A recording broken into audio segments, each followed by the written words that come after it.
lies. It was just bullshit. What's the difference? It wasn't lies. It was just bullshit.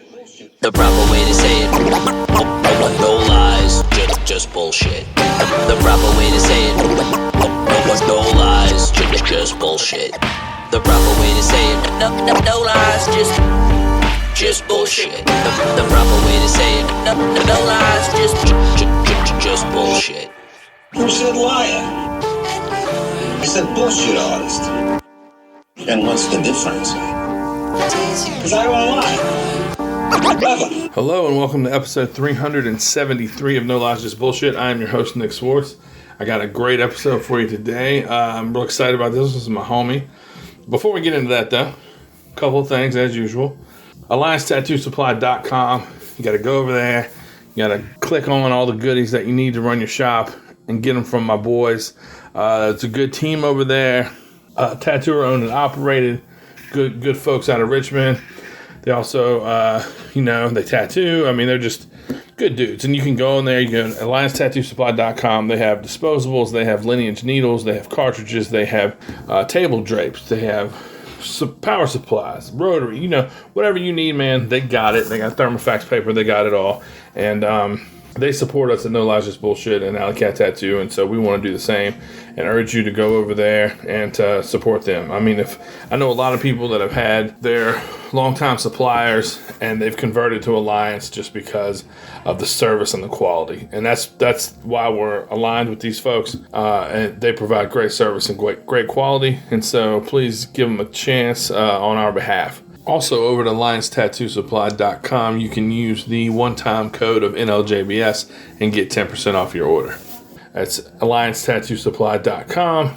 And, of course, if you haven't been tuned in the last couple weeks, we've got about 4 episodes out of our Shop Talk show over on YouTube. We used to do a segment on this show called Shop Talk where myself, Andrew, and Porter, and sometimes guests, or there'd be like alternating Jake Hockman would come in and out or whatever, but we pick a tattoo on Instagram that we dig and we show it to one another and then we, discuss what makes it dope. It's not a critique, it's just praise for what we dig. And we finally caught up to the to the modern world and we brought in this fella Avery who's producing the show for us. He's doing the video and the audio and we're doing the show service. We're giving it what it should have always had, which is an opportunity for you to hear us talk about it while you're looking at the image. So if you go to No Lies Just BS, that's the name of our page, and subscribe to the page. You'll see like the first episodes. I've been doing something called No Lies Just Bullshit Chronicles, where I just tell stories from my life and from growing up in Clifton Forge and some characters I came up around and some wild shit that I've seen go down. And I've got some cooking videos. So far, I'm going to do the No Recipes Just Bullshit coming up soon. But right now, it's mainly just clips from Instagram, cooking on Instagram, that was just popular over there on my page. And Avery was able to take them off and upload them there. Just trying to get some content flowing, just trying to get some buzz going, some likes and some comments and that sort of thing. And so if you're into that stuff, if you like to view stuff on YouTube, please do me a favor and go over there. No Lies Just BS. Subscribe. Check out our videos. Shop Talk, of course, is the main thing for us. And last week's episode had Justin Weatherholtz on it. The week prior to that had Jake Hockman, myself, and Andrew. And then the 3 prior to that were Porter, myself, and Andrew. And we're just going to keep them coming. We're going to keep them coming every Wednesday. And, if you dig it, please spread the word. If you want to advertise on there, holler at me and you can advertise on there. And we're just going to try to keep it going, man. We just want to put out, some positivity and some talk about how great this thing of ours is and how fortunate we are to be a part of tattooing in this modern era. All right. Episode 373 is Nate Smith of Paradise in D.C. I think he works at the Rockville, Maryland shop too, maybe. Nate and I have been pals for quite some time. He's done some spots at Alley Cat over the years, at the old building, here at the new building. I'll just tell you straight up, I like the hell out of the guy. He's all class. He cares about his clients. He cares about his job. He cares about the craft.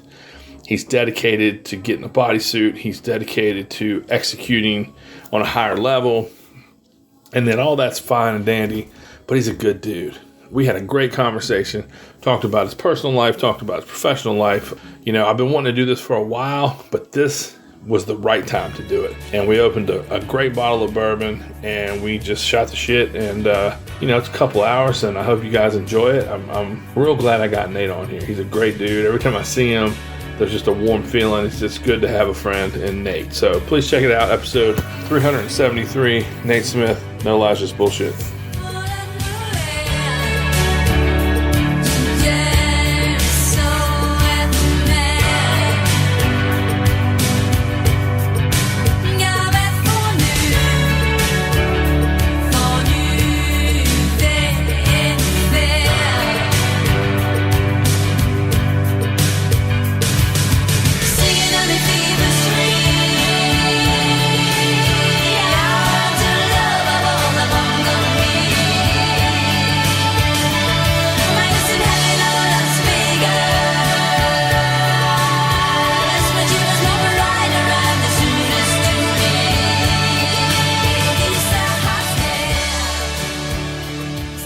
So, Bardstown, is it hot? It's good. I don't like hot bourbon, but what I'm learning, when I say hot, I mean like super high alcohol content gives you a serious burn. No. But what I'm learning from people that know more about it than I do is that once you get over the 100 proof mark, you're getting into flavor profiles, oaks and vanillas and things that are just more prominent than you get. What I really like is in the like 94 range. Yeah, that's okay. like a Buffalo Trace we talked about. That's cool. I've never heard that before. That's the kind of stuff that I like. But the serious bourbon people are like, you gotta go for a higher octane. Okay, I like that. It was pretty smooth. Maybe because we've already had a couple beers. That's but very nice. Yeah. That's very nice. Yeah. It's from Sarah and her Chill. husband. So. Thanks, Sarah. Cheers to you, Sarah. Cheers to Sarah. Appreciate you, man. See, the fully custom. That. Yeah, that rules. Also from Sarah. That rules. She's good to me. Welcome. She's what's up. Thanks. Sarah's man. great, man. Yeah, she's fantastic. Yeah. She came in. She came up to one of our shops in Maryland a couple months ago. Met with my friend Patty, the piercer, and did some jewelry sales and stuff. It's cool. Nice to see I her. remember when she did that. Yeah. Yeah. Nice to see her real quick. Yeah. What I love about Sarah is that, that whole world has left me behind. Piercing the jewelry stuff, and she.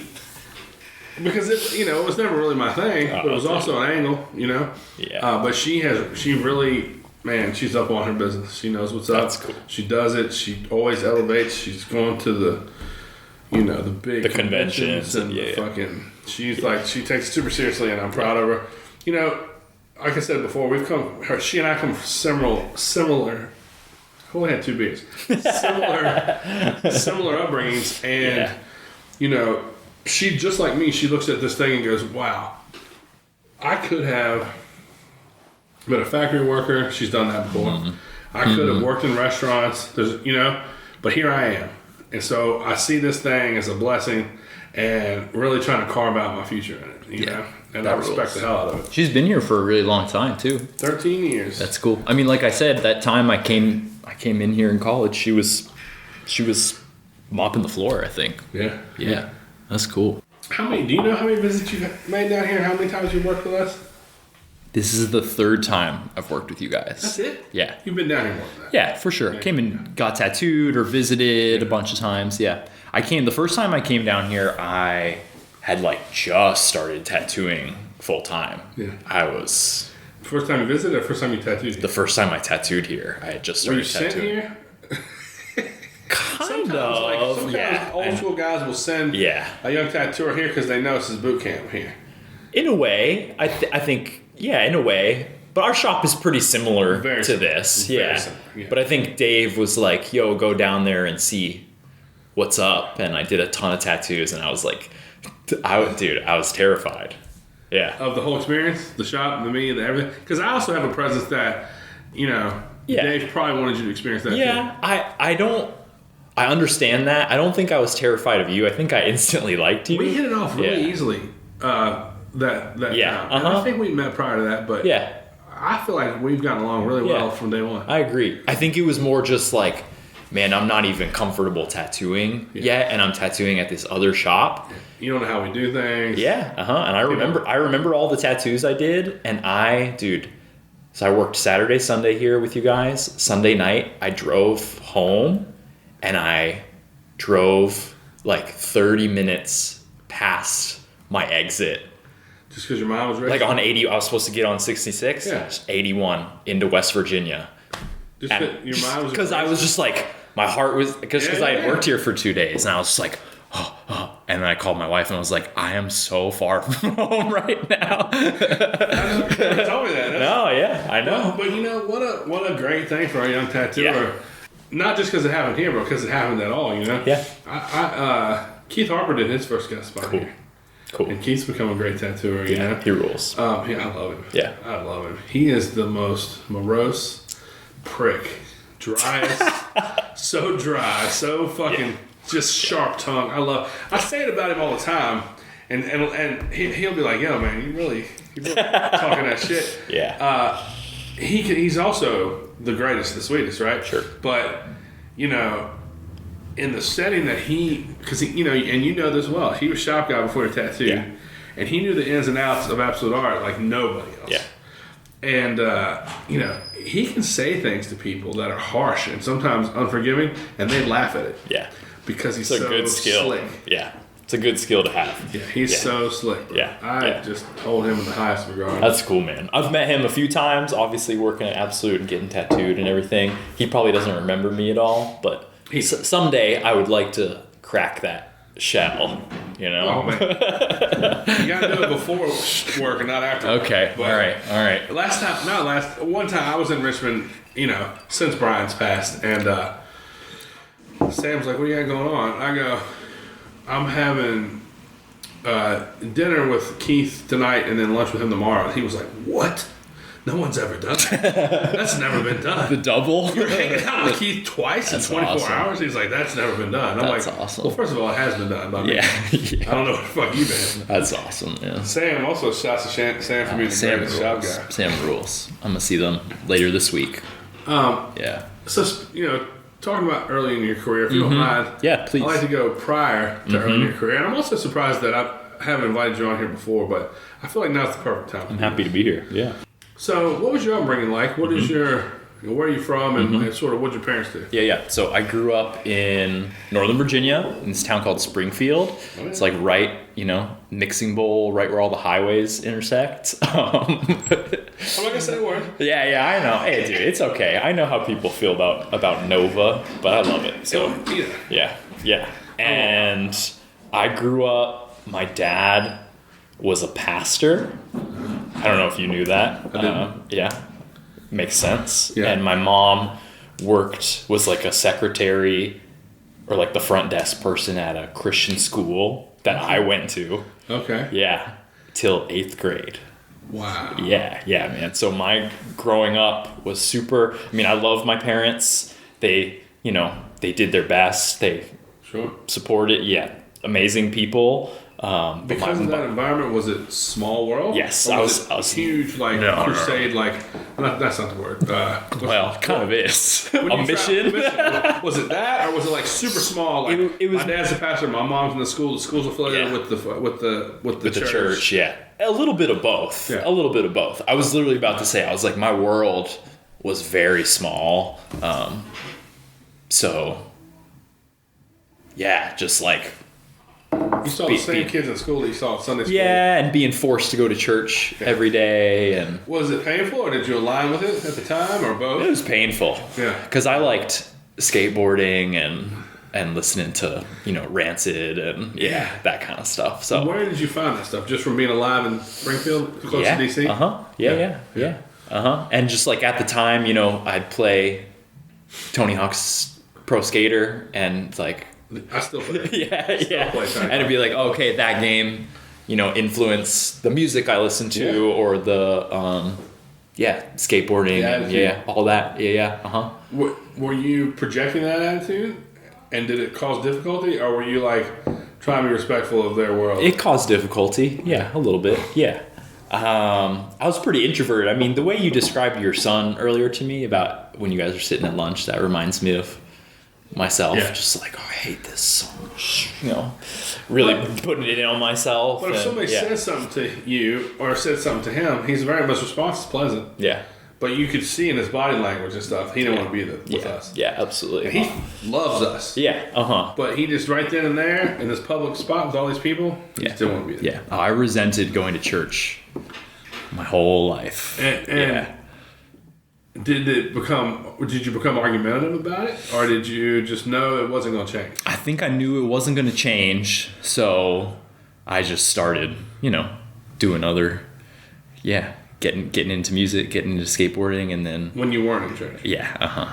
See, I'm imagining, so I was in a situation that I was equally unhappy, but it wasn't a world of praise. Because of the church. Of course, I don't know how your dad preached or what it was like. There's different levels of all that stuff. It's pretty chill. Some of them are very much like, hey, if you live your life in the Spirit of the Lord, there's an eternity waiting for you. Yeah. And there's some of it that's real dark. Yeah. And it's like, you better fear God the further south you get, Yeah. I was in a world of, these people are controlling me, and I just can't wait till it's over. And so I feel like maybe you can identify with, like, you know what? The end is actually once I turn 18. That's what it ends. But I knew that when I left home, that was it for what they were offering me. And your family might have said, Nate, you're going to go get a higher education and still be tied to us. 100%. Yeah.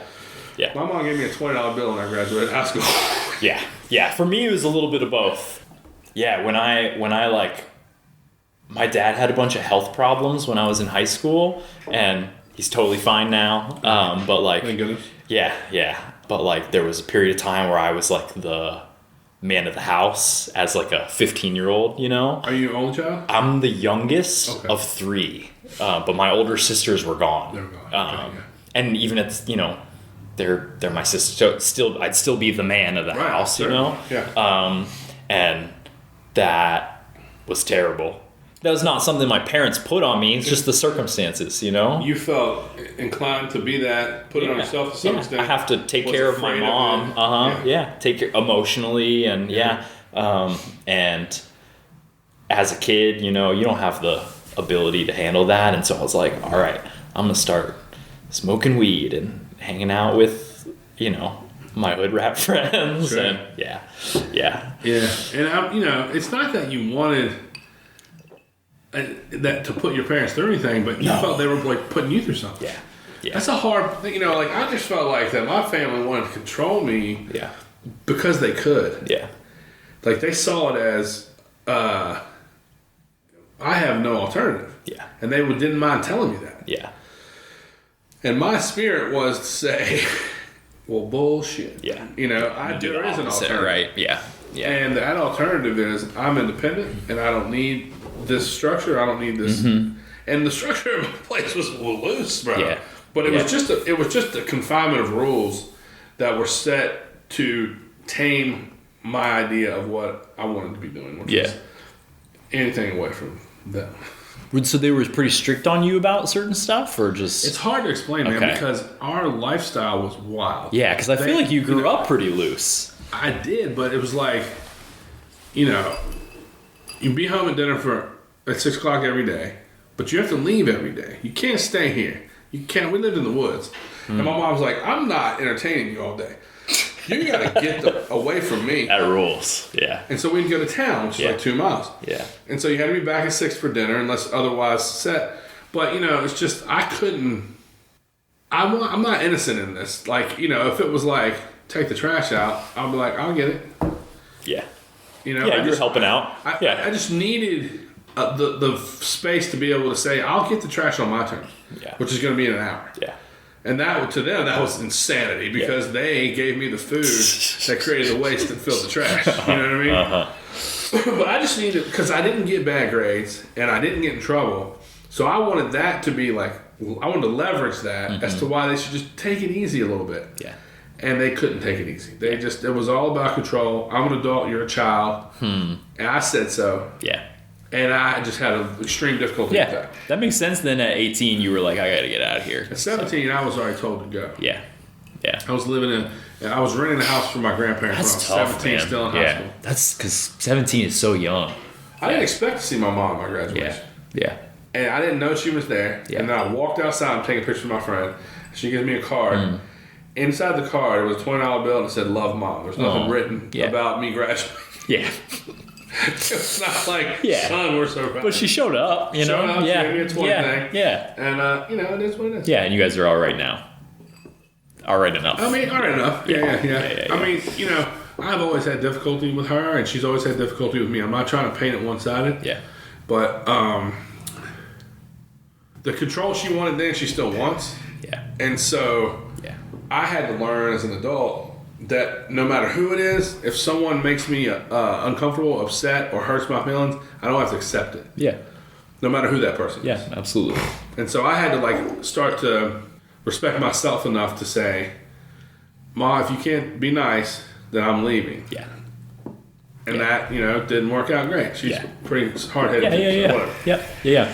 See, when I was growing up, my parents were like pretty strict about like, you can't listen to this kind of music kind of thing. You know, it was like 90s, early 2000s. Yeah. So like I remember. But seeing Lars Fredriksson, they're terrifying. Yeah, for sure. Or like, you know, I want to go to Vans Warped Tour, Mom. Like, no. Were they aware of, I know you were aware of the 930 Club. Were they aware of the 930 Club? Not really. I didn't go to the 930 Club when I was a kid, but they let me go to like Warped Tour eventually, which was cool. Did they make you go, did they go with you? Yeah. That first one, I think I was probably 11 or 12, so I was young, you know, but they would go with me. And when we're talking about ideas, we're talking about the universe, we're talking about what's right for me and what's right for you and what's right for them. Yeah. And so just to be clear, I assume that the things they saw at Warped Tour probably they didn't want for you. Totally. To some extent. Totally. And it made them fearful. Totally. And their system of belief tells them that, and that's okay. Yeah. Because they've chosen that system of belief. It works for them. Yeah. And that's fine. But I'm curious if they look at you and go, if we had gone easier on him, would he have found our path easier? Yeah. Because I think as far as morality and the way you treat the world, it's hard to find a nicer person than you. Yeah. Thank you. But you look extreme. Oh, yeah. And that alone probably concerns them to some extent. Yeah.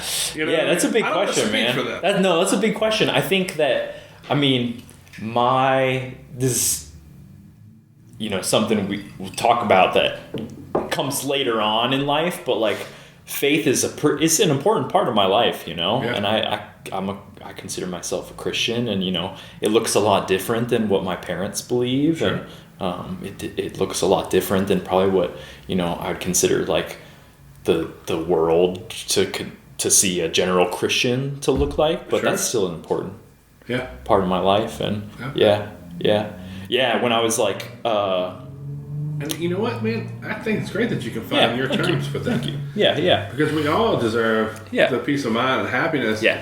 And some people, instead of settling in to like what you're comfortable with, it's an eternal battle of not fitting into either box. Yeah.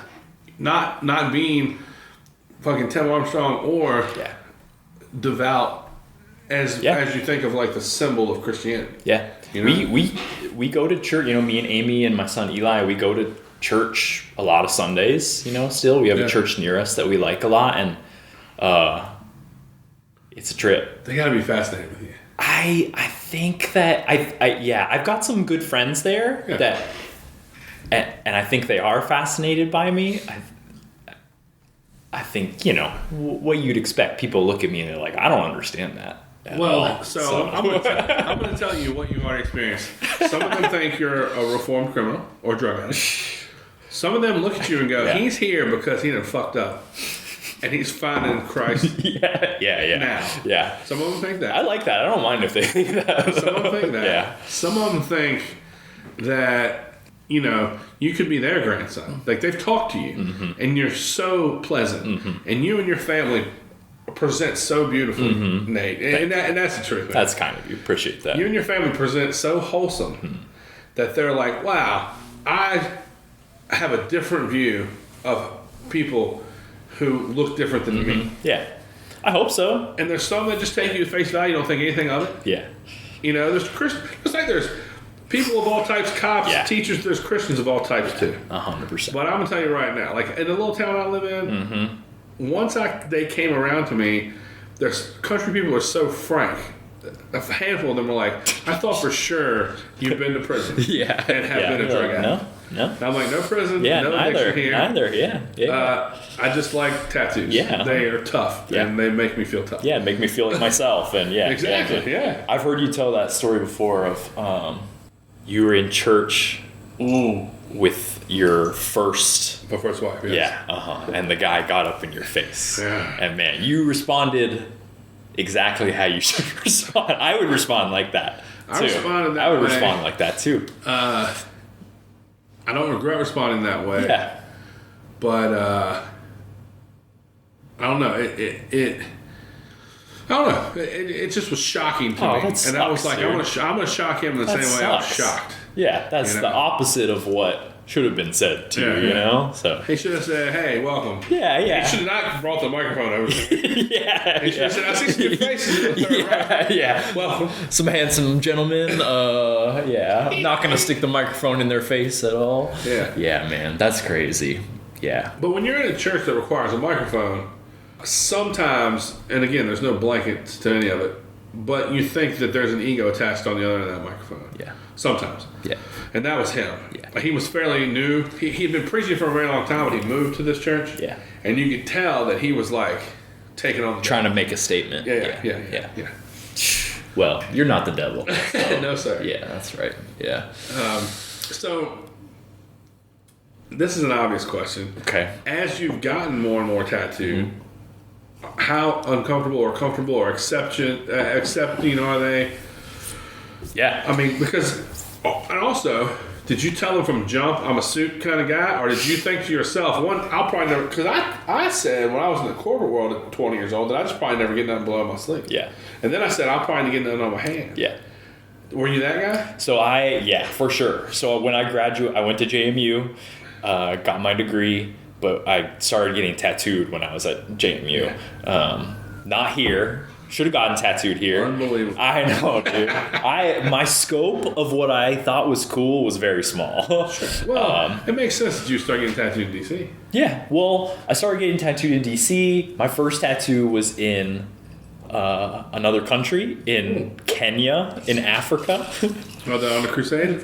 It was, yes, it was on a crusade. I'd call it a mission, not like a Mormon mission. I know or that's anything. not the word. I know, I was looking for but that word it's the same. It's There's no swords involved. In the mission. no. So, and I look back on that and I just roll my eyes, and, yeah.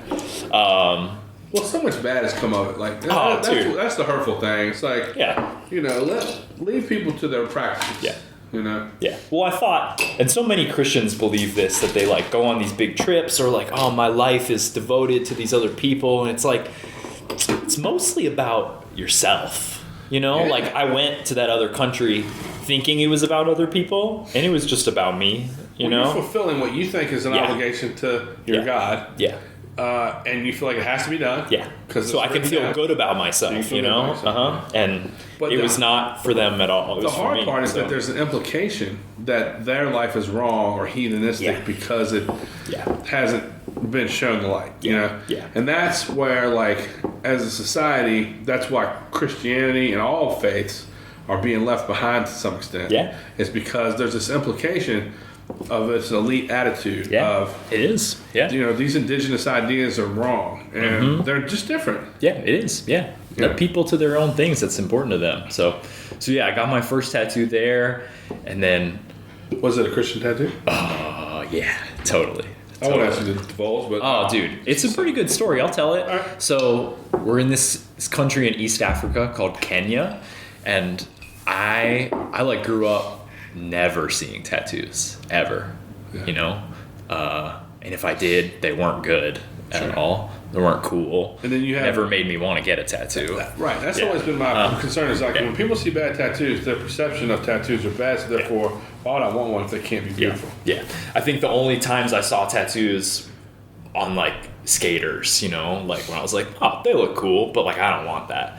And when I went on this trip, this like mission trip thing, a bunch of people in this group that I was with had tattoos.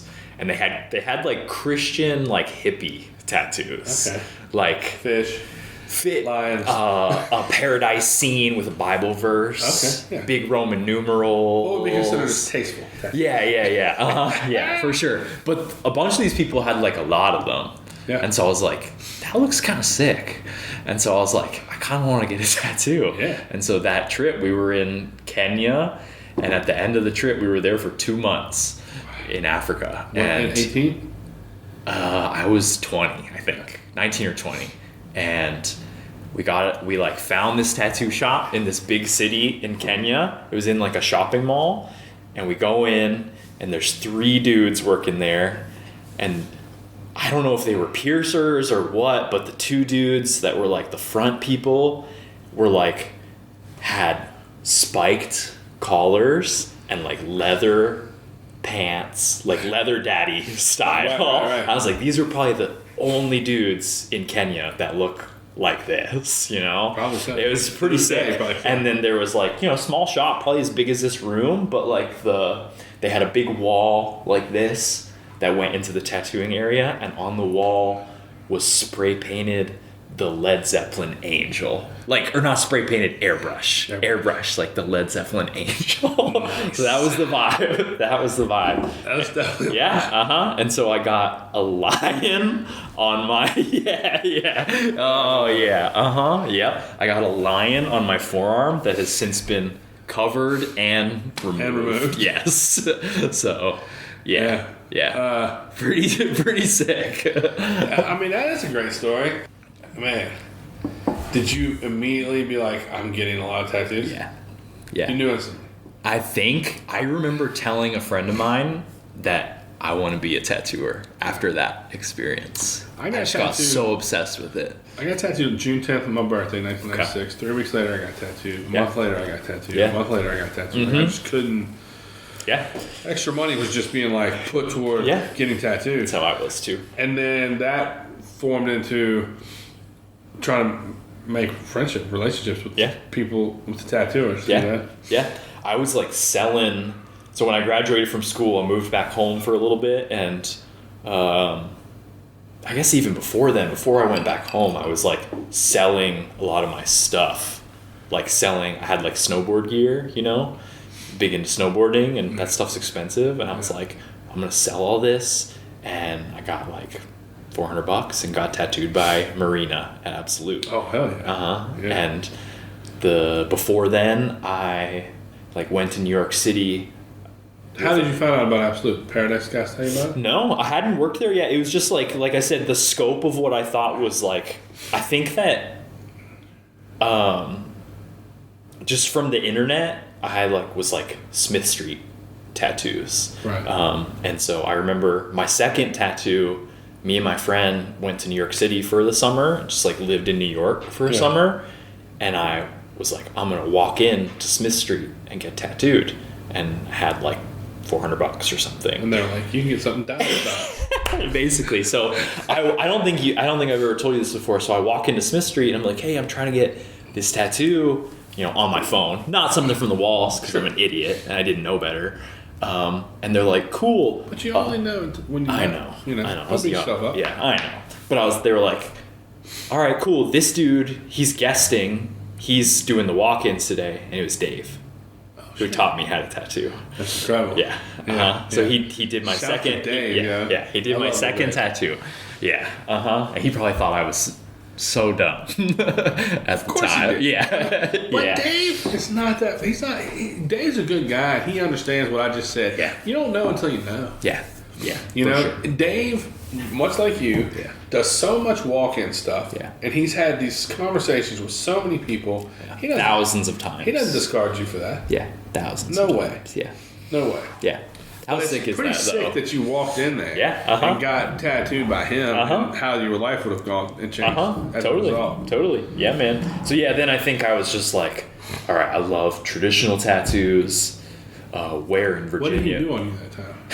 It's been lasered and covered. It was like a Native American with a Bible verse around that makes it. a lot of sense. Woof. Dude, embarrassing. Yeah. But I lasered and covered up. Dude. Over the years, there's been times when John Henry mixes the two, and I love it. Yeah. You know, just be honest. I love Man, it. I remember telling him, I was like, it's under this tattoo on my arm, and I was like, oh man, can you add a bunch of stars and dots around it? Because I was not ready for that. Oh yeah, because I was close. I was like, I think in my mind I was like so close to the look of like what was cool, but I just wasn't there yet. Right. And he put like 2 little asterisk stars around the Bible verse. Well, you didn't have enough Sick. tattoos, right? Oh, For dude, that. no. He was just like, no, that's dumb, dude. You're not ready. Yeah. You just don't have enough No. tattoos. Yeah, that was my only tattoo on the arm. This is not related to that, but it's just something that I want to say. I Please. fucking hate when someone does a tattoo this big on an open spot and they go, fill in the gaps. I know, dude. I know. Get some filler. Or even tattooers that say filler on so-and-so. Yeah. And it's like, you know, It's like a tattoo. that skull you have dripping, that's That filler. one? That's filler. The one you just got on your other arm. Yeah. That's filler. Because the space is like Right. 2 inches big, if that. And it's yeah. like a teardrop shape, Yeah. and they're like making it fit. That's filler. Yeah. Unbelievable. Mm-hmm. Anyway, Yeah. Good piece of advice. What was your time in New York City like? You just wanted to experience it? So I Like, That's I found that a good fascinating. question. So Yeah. I did want to experience it.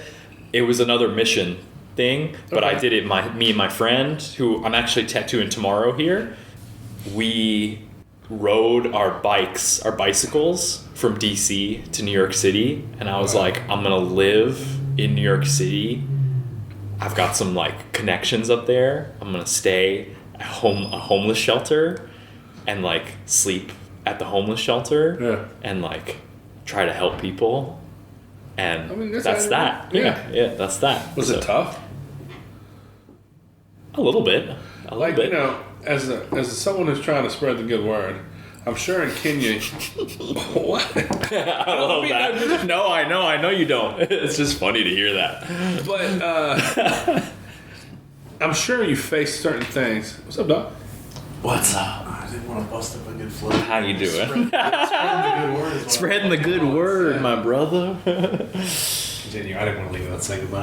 See ya. Are you here tomorrow? Oh, you're not here tomorrow. Okay. Good to see you, Jake. Also, you got some days off this week, huh? Yeah. I know. Oh, man, nice to chat with you for a little bit. Great to see you. Yeah, Always. good to see you too. Thanks for coming through. Yeah, see you later. Enjoy the rest of your Enjoy trip. your time. What's that? Enjoy your time off. Thank you. Do we know the dates? I'll tell you, the note says Yeah. like, I might be gone to this day, but maybe soon. We're driving back Friday, and I thought it was Saturday. Cool. I think we'll be back on Saturday. Where are you going? Raleigh. Okay, Go cool. see some friends and see a Have fun. Children's show. So Sweet. Enjoy yourself, bro. You deserve We'll do it. it. Sweet. Hard working motherfucker right there. I know. Works Yeah. a lot of his days off. Your See rules. you. Do you really? Yeah.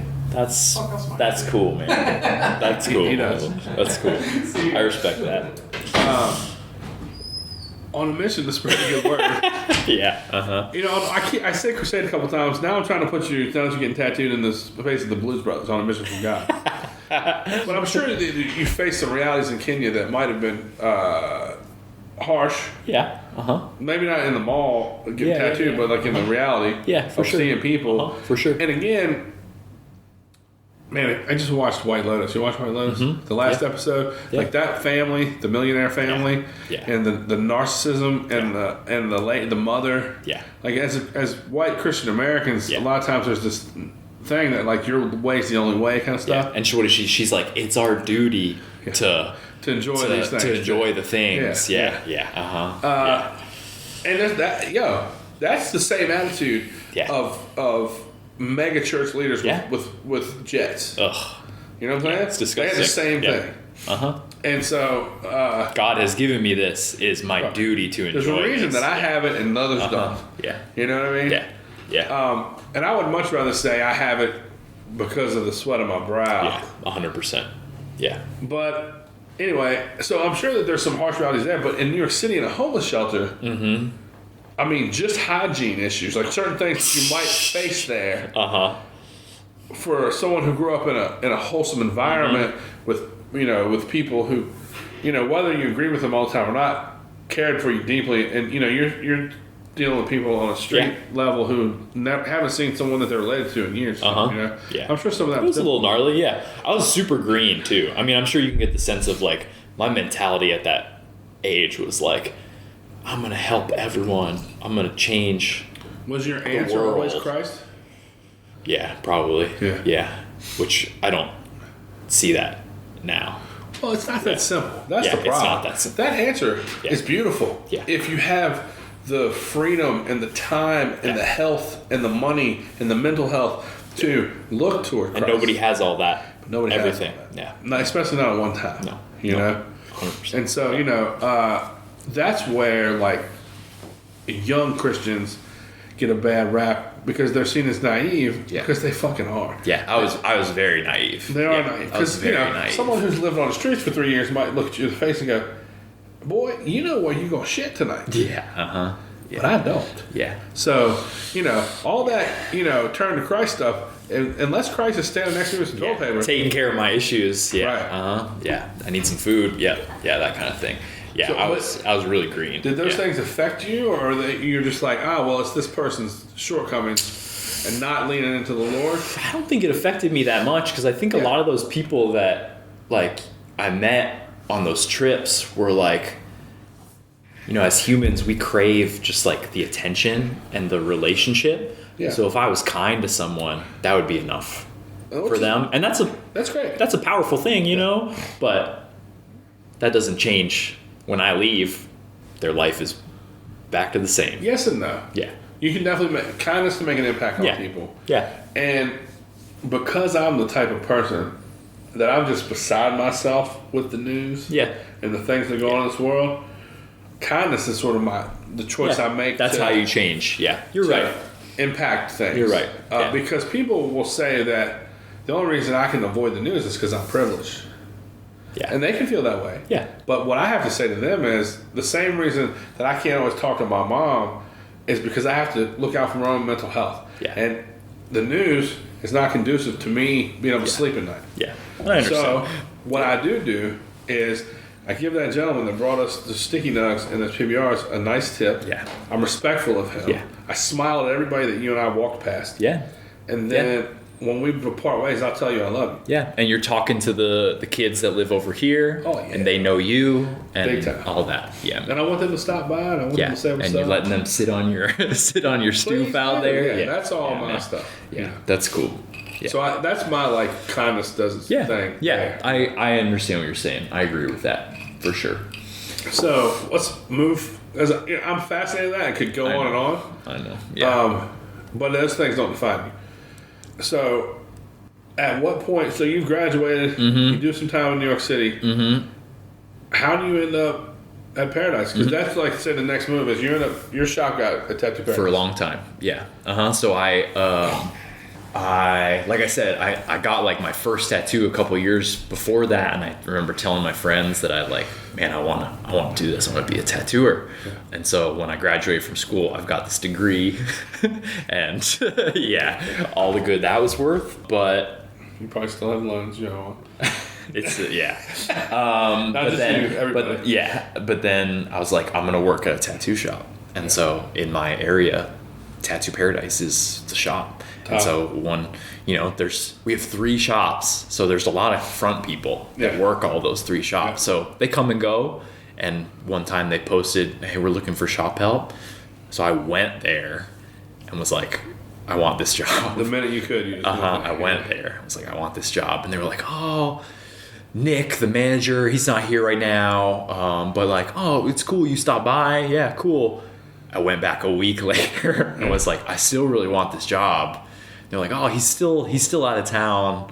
And you're like, what's this guy doing? Yeah, well, but they were like, oh, but we'll like put in a good, yeah.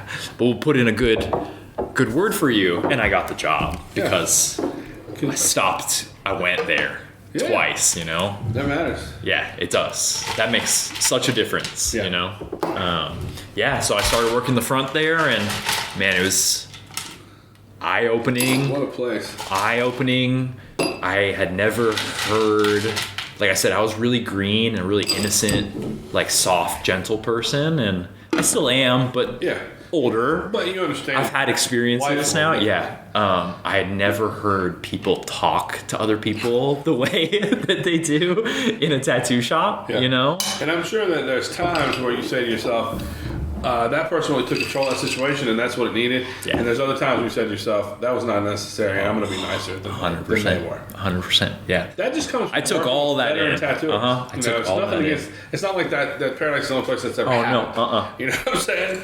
It's just that you realize that sometimes you have to take control of that situation. You have to be gnarly. Yeah.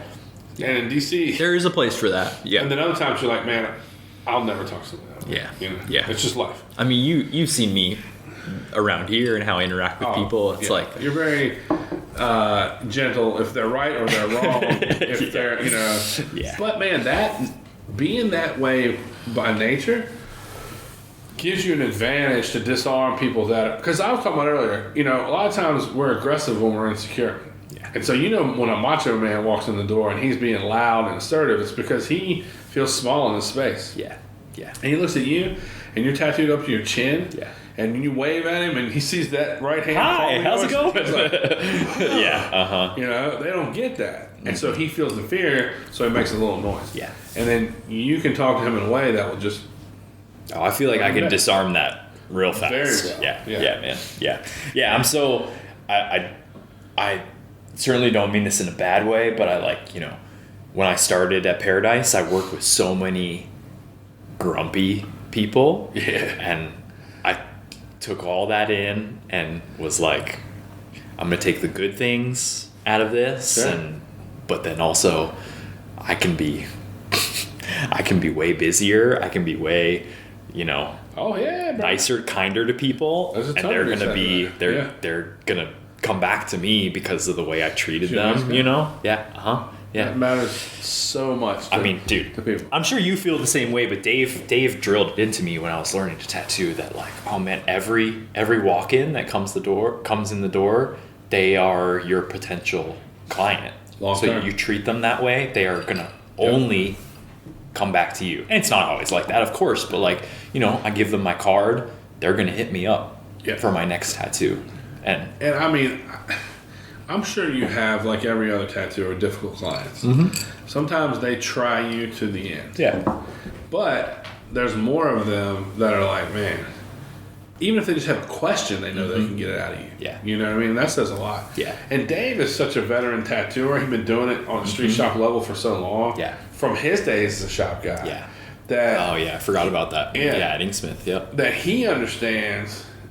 No, I think it was in New Jersey. What did that? New Jersey, and then I guess he learned at Inksmith. Right. Yeah. Which is insane. But anyway, he's got so many years at the helm that that there's times where you can only hear certain things so many times before you're frustrated as a person. I've been through that. Yeah. I'm sure you have too. Yeah. And so, but Dave understands the value of a walk-in client as good as anybody on planet Earth. Does. And that's one of the reasons I respect him so much.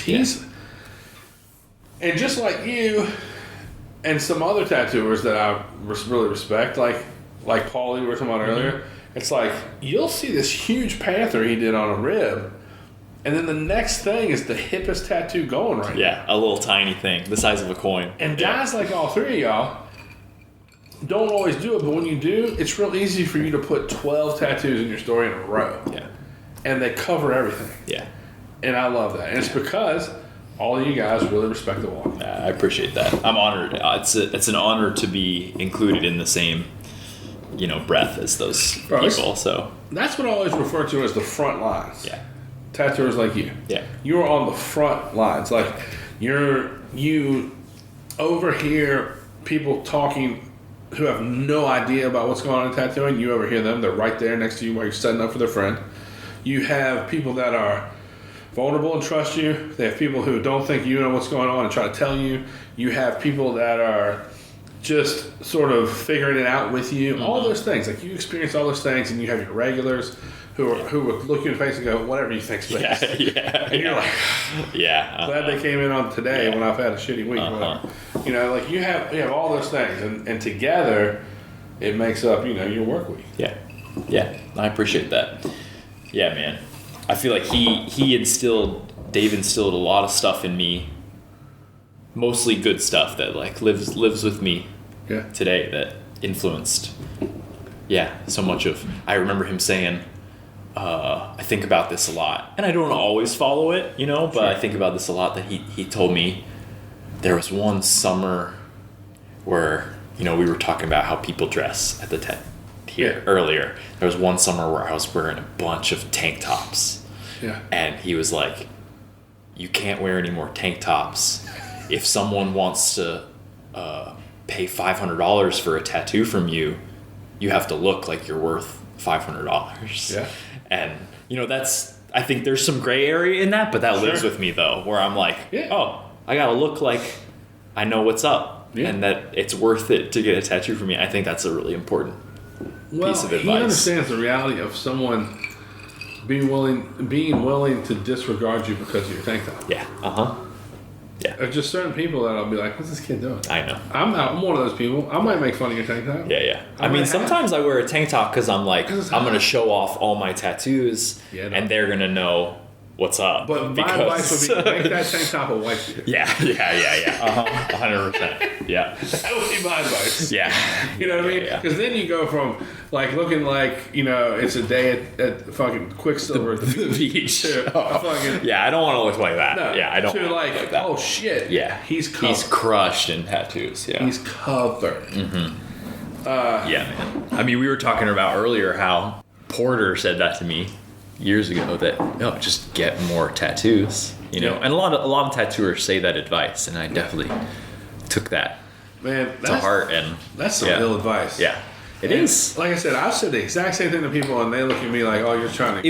It weeds people out real fast. Certainly. Yeah, because they don't get it. No matter what the theme is of the hour right now, not this hour, but the overall hour. Yes. It ain't for everybody, dog. Yeah, it's not. If you don't really want to try hard, and you don't really want to accept the hard stuff, go on home. Yeah. It's fine. Yeah. It's fine with guys like me and you. Mm-hmm. Yep. It is fine with us. Yeah. Happily. Yeah. But Porter, you know, for folks listening, earlier on in life when Nate was in college, he asked Porter how you become a tattooer. And Porter asked him if he had tattoos, and he said, keep doing that. Yeah. I had 2. Yeah, and I was like, I got tattoos, you know, trying to. Sure. I didn't want to tell him how many I actually had. But at least there's a plural. At least there's an S on the end of that. At what point did you know you were going like all in? I don't know, man. Like, how much lasering have you done? A lot. I respect that. I know. I understand. I know. And I respect that too. I just can't live with the ones I don't like. I love that. I don't want to live with I love at that all. because I know that what you end up with. Like Weatherholtz was here the other day, and you know he had basically same as you. He had a bunch of stuff. Forearm. Mostly laser. Yeah. That's and he had an eagle that he kept, but it wasn't like the whole thing. It was like up to here. Mm-hmm.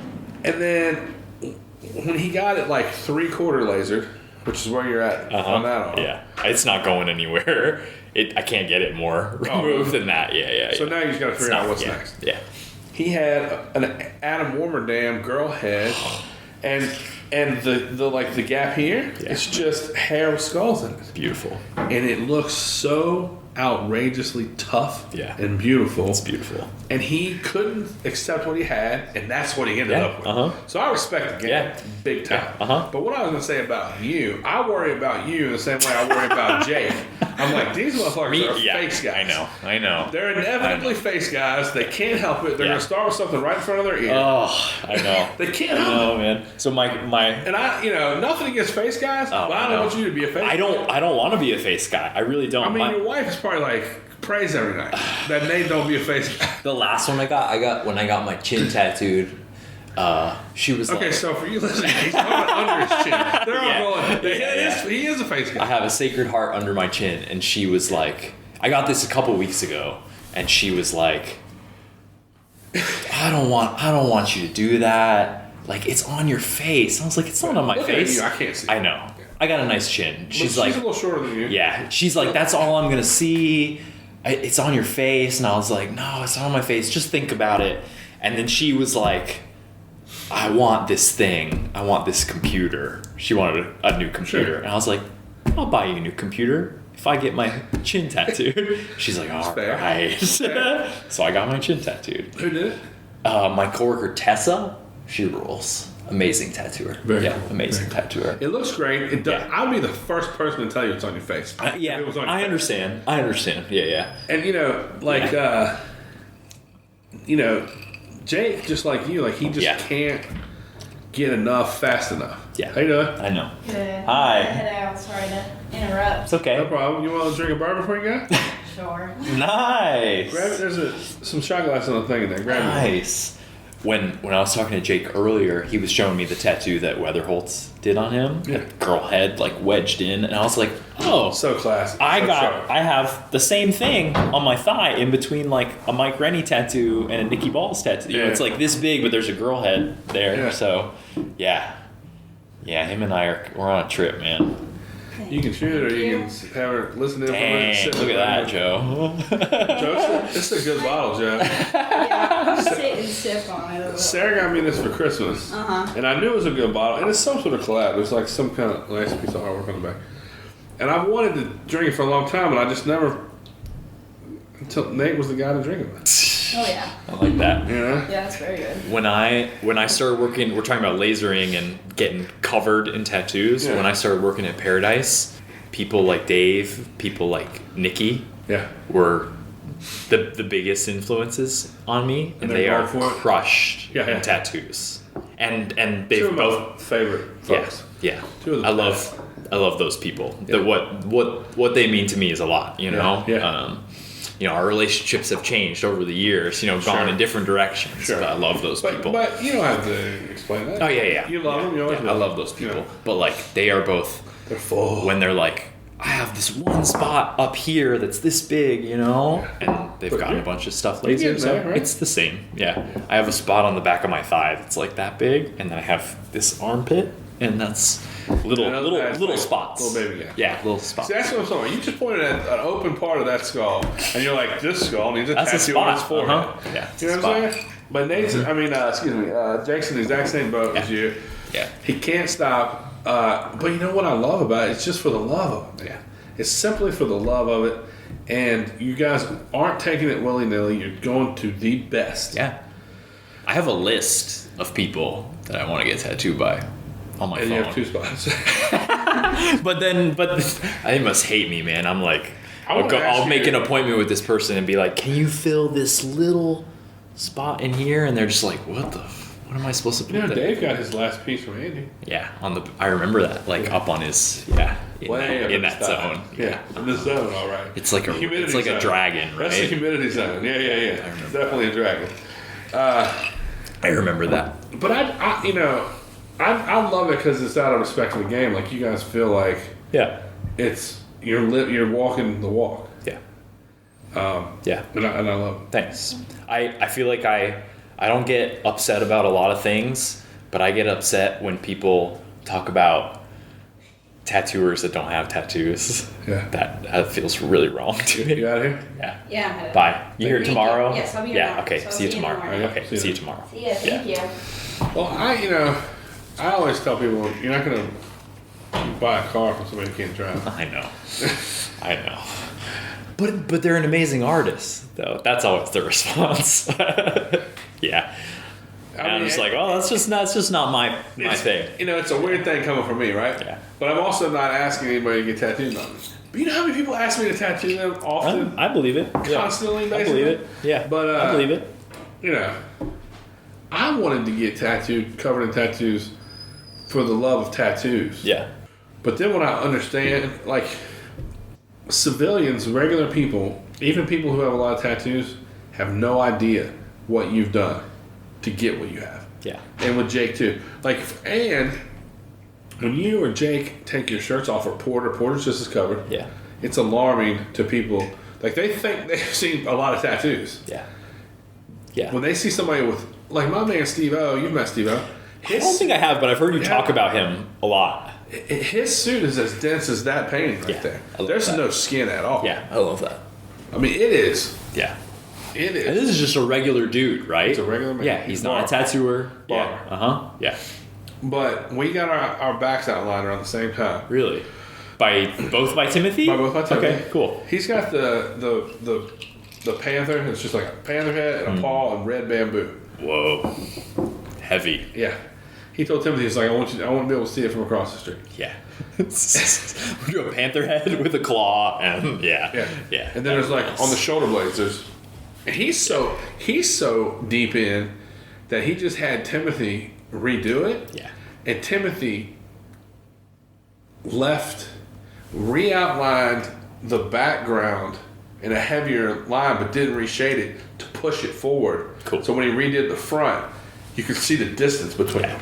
It looks bananas. He re-outlined the background. Yes. Okay. That's He like the redid- opposite. Okay. He redid the whole foreground. Okay. But he re-outlined Just the background re-outlined, and not- left the shading as it was to show how deep it was. I bet that looks amazing. It looks bananas. Yeah, that looks amazing. I had never heard of that re-outlining thing until Brian.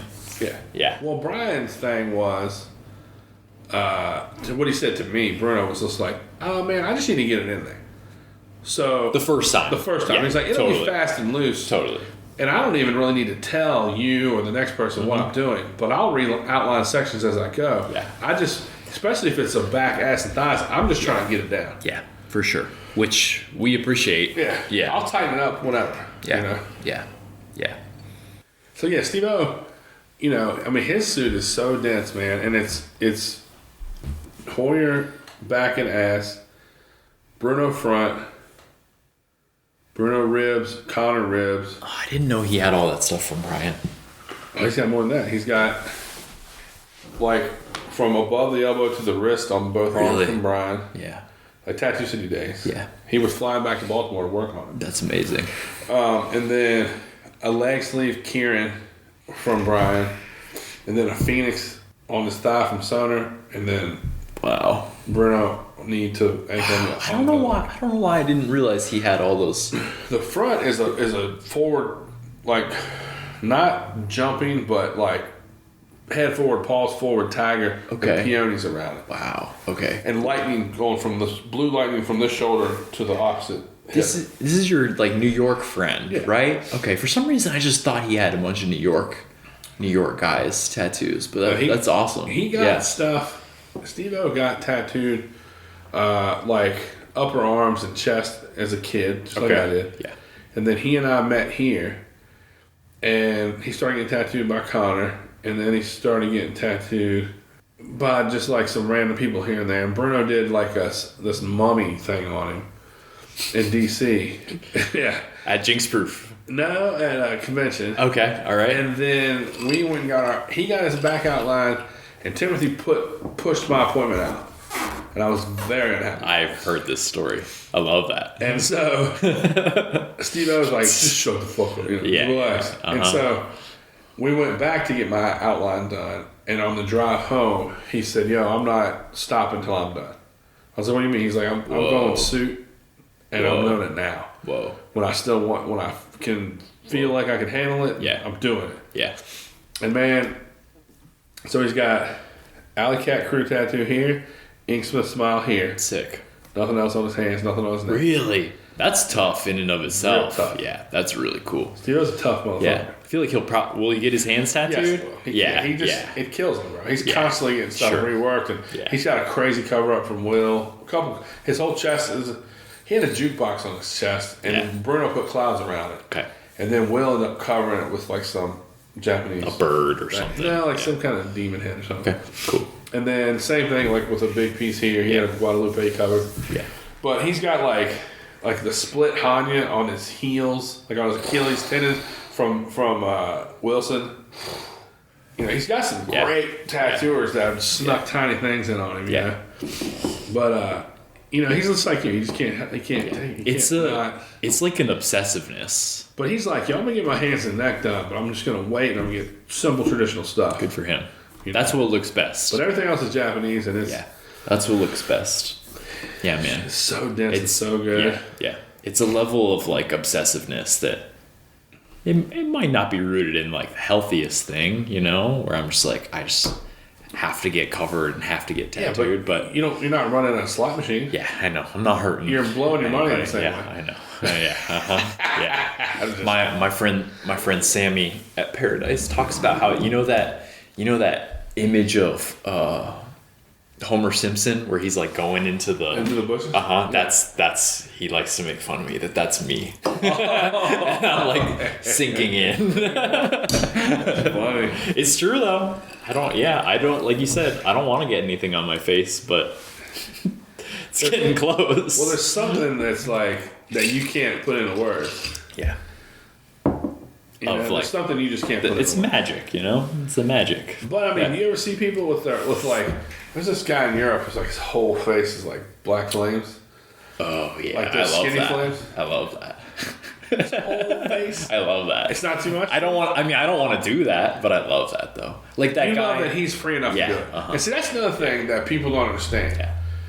Either one of two things happens when you get your face tattooed on that level. And I'm speaking from outside of that, not Yeah. speaking for those folks. Yeah. But I am good friends with Nate Harmon.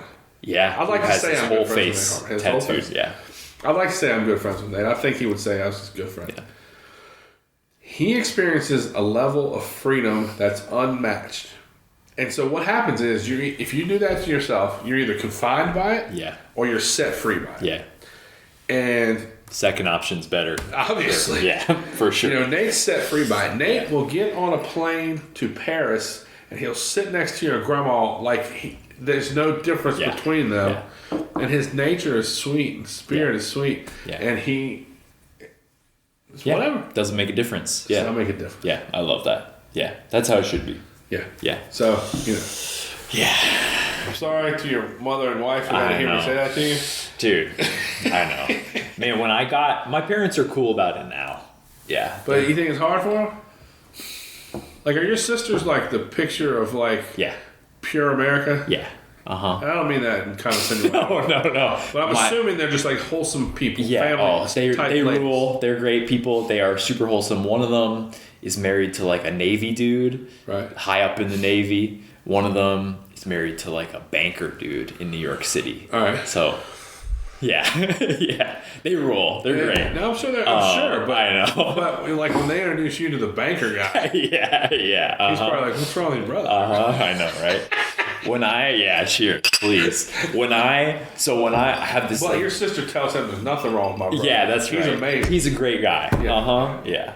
When I told my parents I'm gonna start working at Tattoo Paradise, they were so upset. Were you living with him? Yes, And they were devastated. they were devastated, and they got over it real fast. I was really upset that they were upset. Did they express?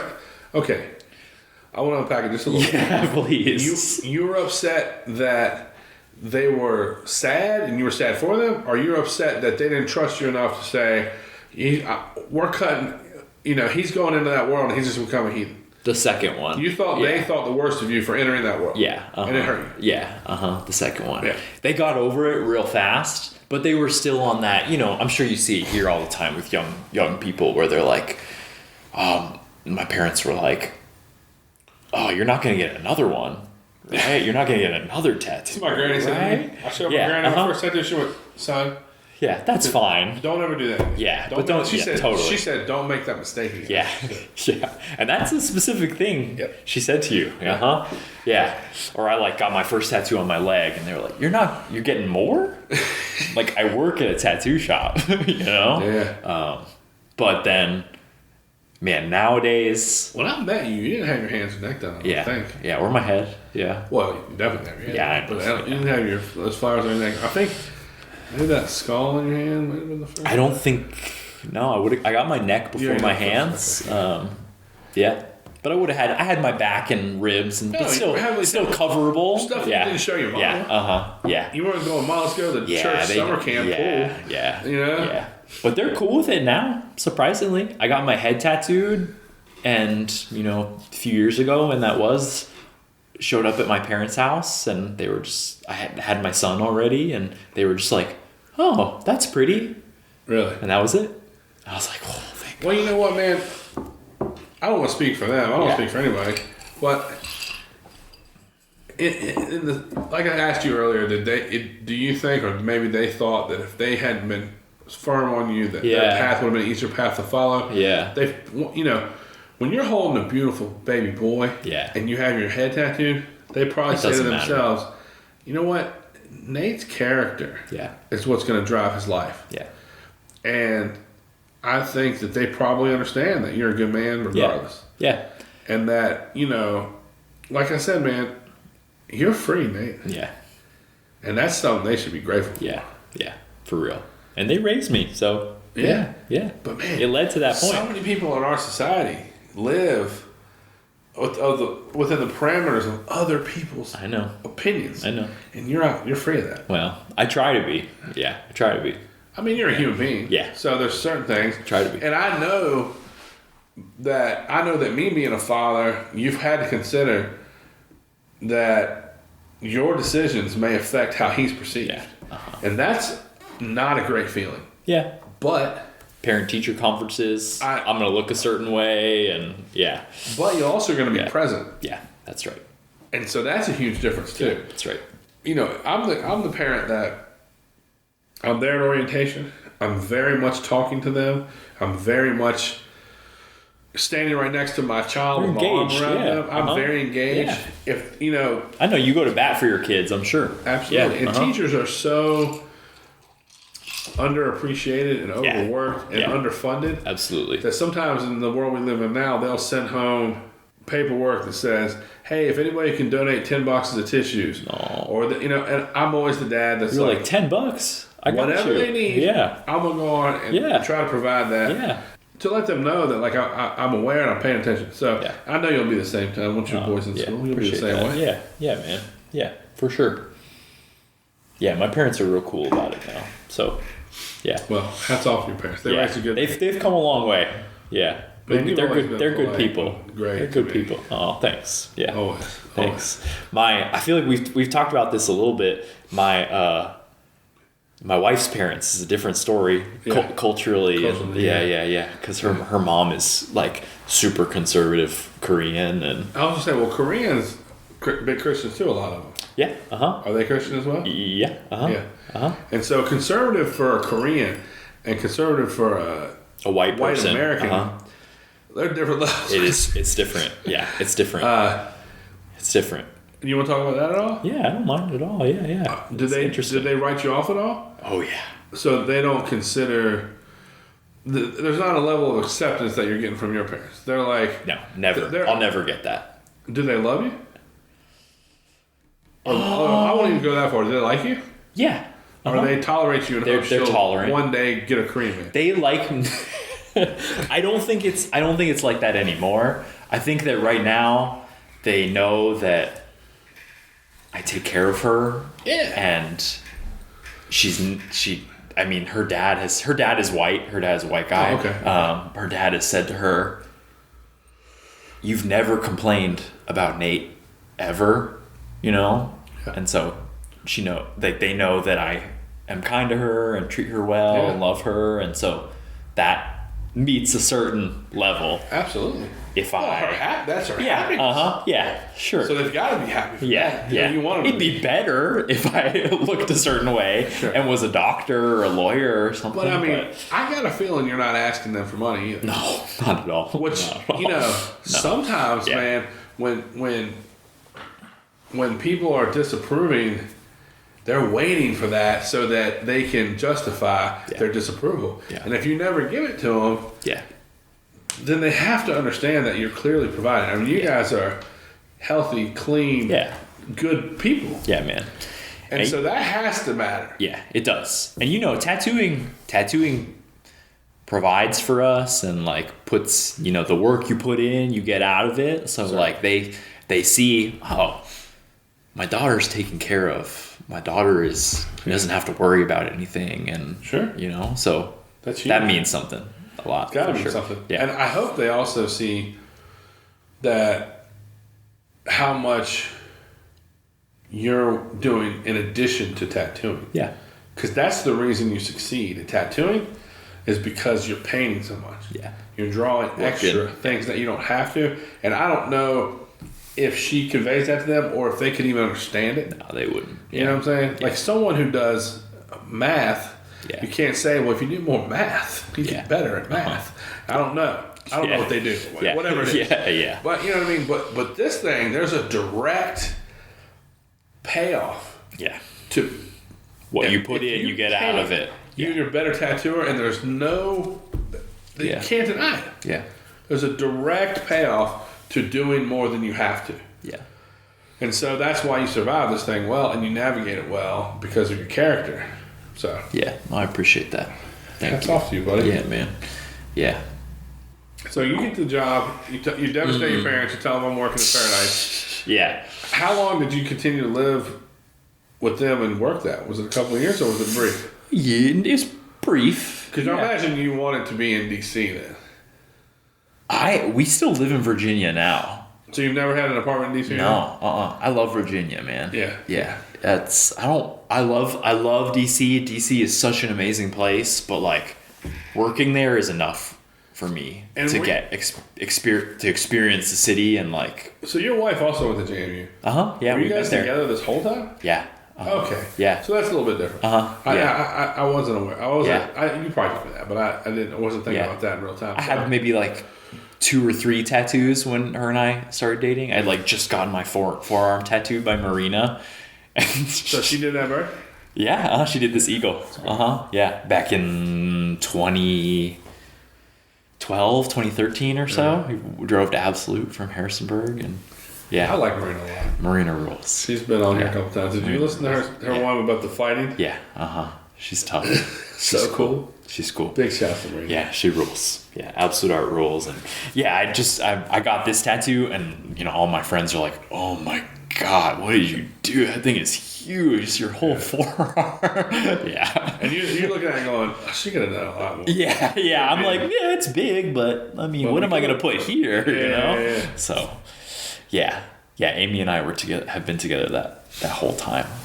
So running the shop at Paradise, we call it running the shop. You work Same- the front, same. you're a shop person, all the same. Shop guy, shop gal. whatever. I'll do whatever you ask me to do. Yeah. How long did you do that, and how did that transition into you tattooing? I did that for. Okay, so I started. I'm gonna talk out loud as I'm thinking. I started in 2014, and I worked the front till I finished my apprenticeship in 2021. So. Real deal veteran. Yeah. Yeah. Long time. Yeah. Yeah. So I apprenticed for 2 years and worked the front that whole time, and there was a period. Man, there was definitely a period where I talked to Dave about, hey, I want to learn to tattoo, and he's like, yeah, cool. And then, to be honest, I kind of flip flopped of I don't know if I can do this. He's down, but I don't know if I've got I just was really doubting myself. If you could deliver as an artist or as a lifestyle person or the whole thing? Honestly, it was more just I don't know if I can survive an apprenticeship here at Paradise. Yeah. Yeah. People don't understand, it doesn't have to be intense hazing. No, It's just and the it wasn't. reality It wasn't, of, yeah. This is what we expect from Yeah. you. Oh. Can you deliver? Yeah.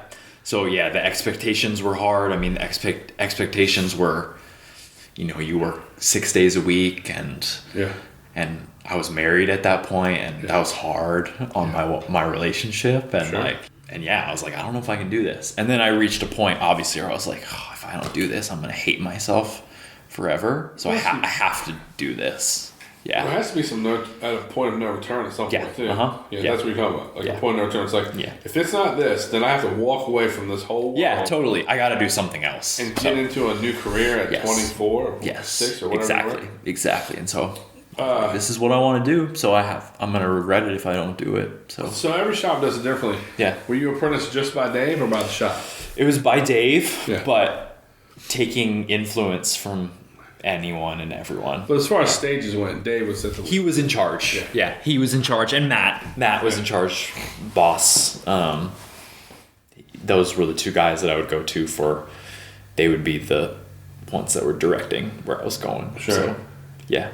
Was there I remember with Porter, sometimes there was moments where it's It was so long ago, right? Yeah. but there was moments where it's just you pick this Yeah. thing or that thing. Oh yeah, 100%. Yeah. I was not a very good apprentice. Yeah. Because I think that yeah, there were times where they were like, "You're not doing a good job, dude. Like you're not putting in the work that is necessary." And I'm just like, oh, from my perspective, I was like, I feel like I'm giving everything I've got, but it just wasn't. Did that translate into like you're thinking fuck them, or you're thinking I gotta dig deeper? I gotta dig deeper. A little of both. I got a little bit of both. Yeah, Sure. yeah, a little bit of both. But it was like I got. You go home to your wife and you're like, how could I get any more? I ain't seen you in 4 fucking days. I know. Yeah. It's or 6 days, and Yeah. yeah. But yeah, I feel like I stumbled my way through my apprenticeship to the point. I bet you David said it differently. You think so? I do. That's kind of you. I don't think he would. I think He'd be honest with me. I think he'd be proud of me now, but I think that he would be like, he wasn't a very good apprentice. But maybe. Yeah, maybe. But yeah, I stumbled my way through my apprenticeship till I started tattooing, and I wasn't always satisfied with how Porter handled his apprenticeship. Yeah. But I wasn't a messy tattooer, thing, and I wasn't man. teaching It's a them. messy thing, And you were talking about earlier how I said I had learned a lot from Porter. Everybody's not built the same, and pressure affected Porter in a different way than it affected me. When I got pressure on me, I stood up and poked my head out of the top of it. Yeah. Porter felt the weight of it. Yeah. And so I didn't know what it was like for him. Yeah. And that's just different. It's different for every person, right? So when he felt like he couldn't give anymore, I was just like, I don't see you washing anybody's car. I never had to do that, thankfully. But yeah, that's expected of some people, right? It is. Yeah. And it's not required. Yeah. Yeah. But there was times where he had a looseness to his apprenticeship where they gave him vacation and stuff that I just thought was absurd. Yeah. But they didn't ask me before they did it. Yeah. Yeah. I had no say-so in it. Yeah. But if they did, if it came up, Yeah. I'd be like, this motherfucker's in Myrtle Beach. What are you talking about? Yeah. You know? Yeah. And it might be October, and he went to Myrtle Beach in May, Yeah. right after the students left or something, and they're like, go for 5 days. You'll be fine. Yeah. And I can't. Rules. It's still stuck with me in October. I'm mad about it. That rules. Good for Porter. But fuck that shit. But I will say that I'm the one that put my name on the line to get him that apprenticeship. Yeah. And, they put a lot of unnecessary pressure on him, and he withstood. And his work ethics to this day are hard. Yeah. Man. He's a hell of a Yeah, I mean, guy. whether he took it well in the moment, I'm sure that stuff lives with him, and that's part of who he is now as a person. Same as me. It all lives with me. Yeah. Yeah. Yeah.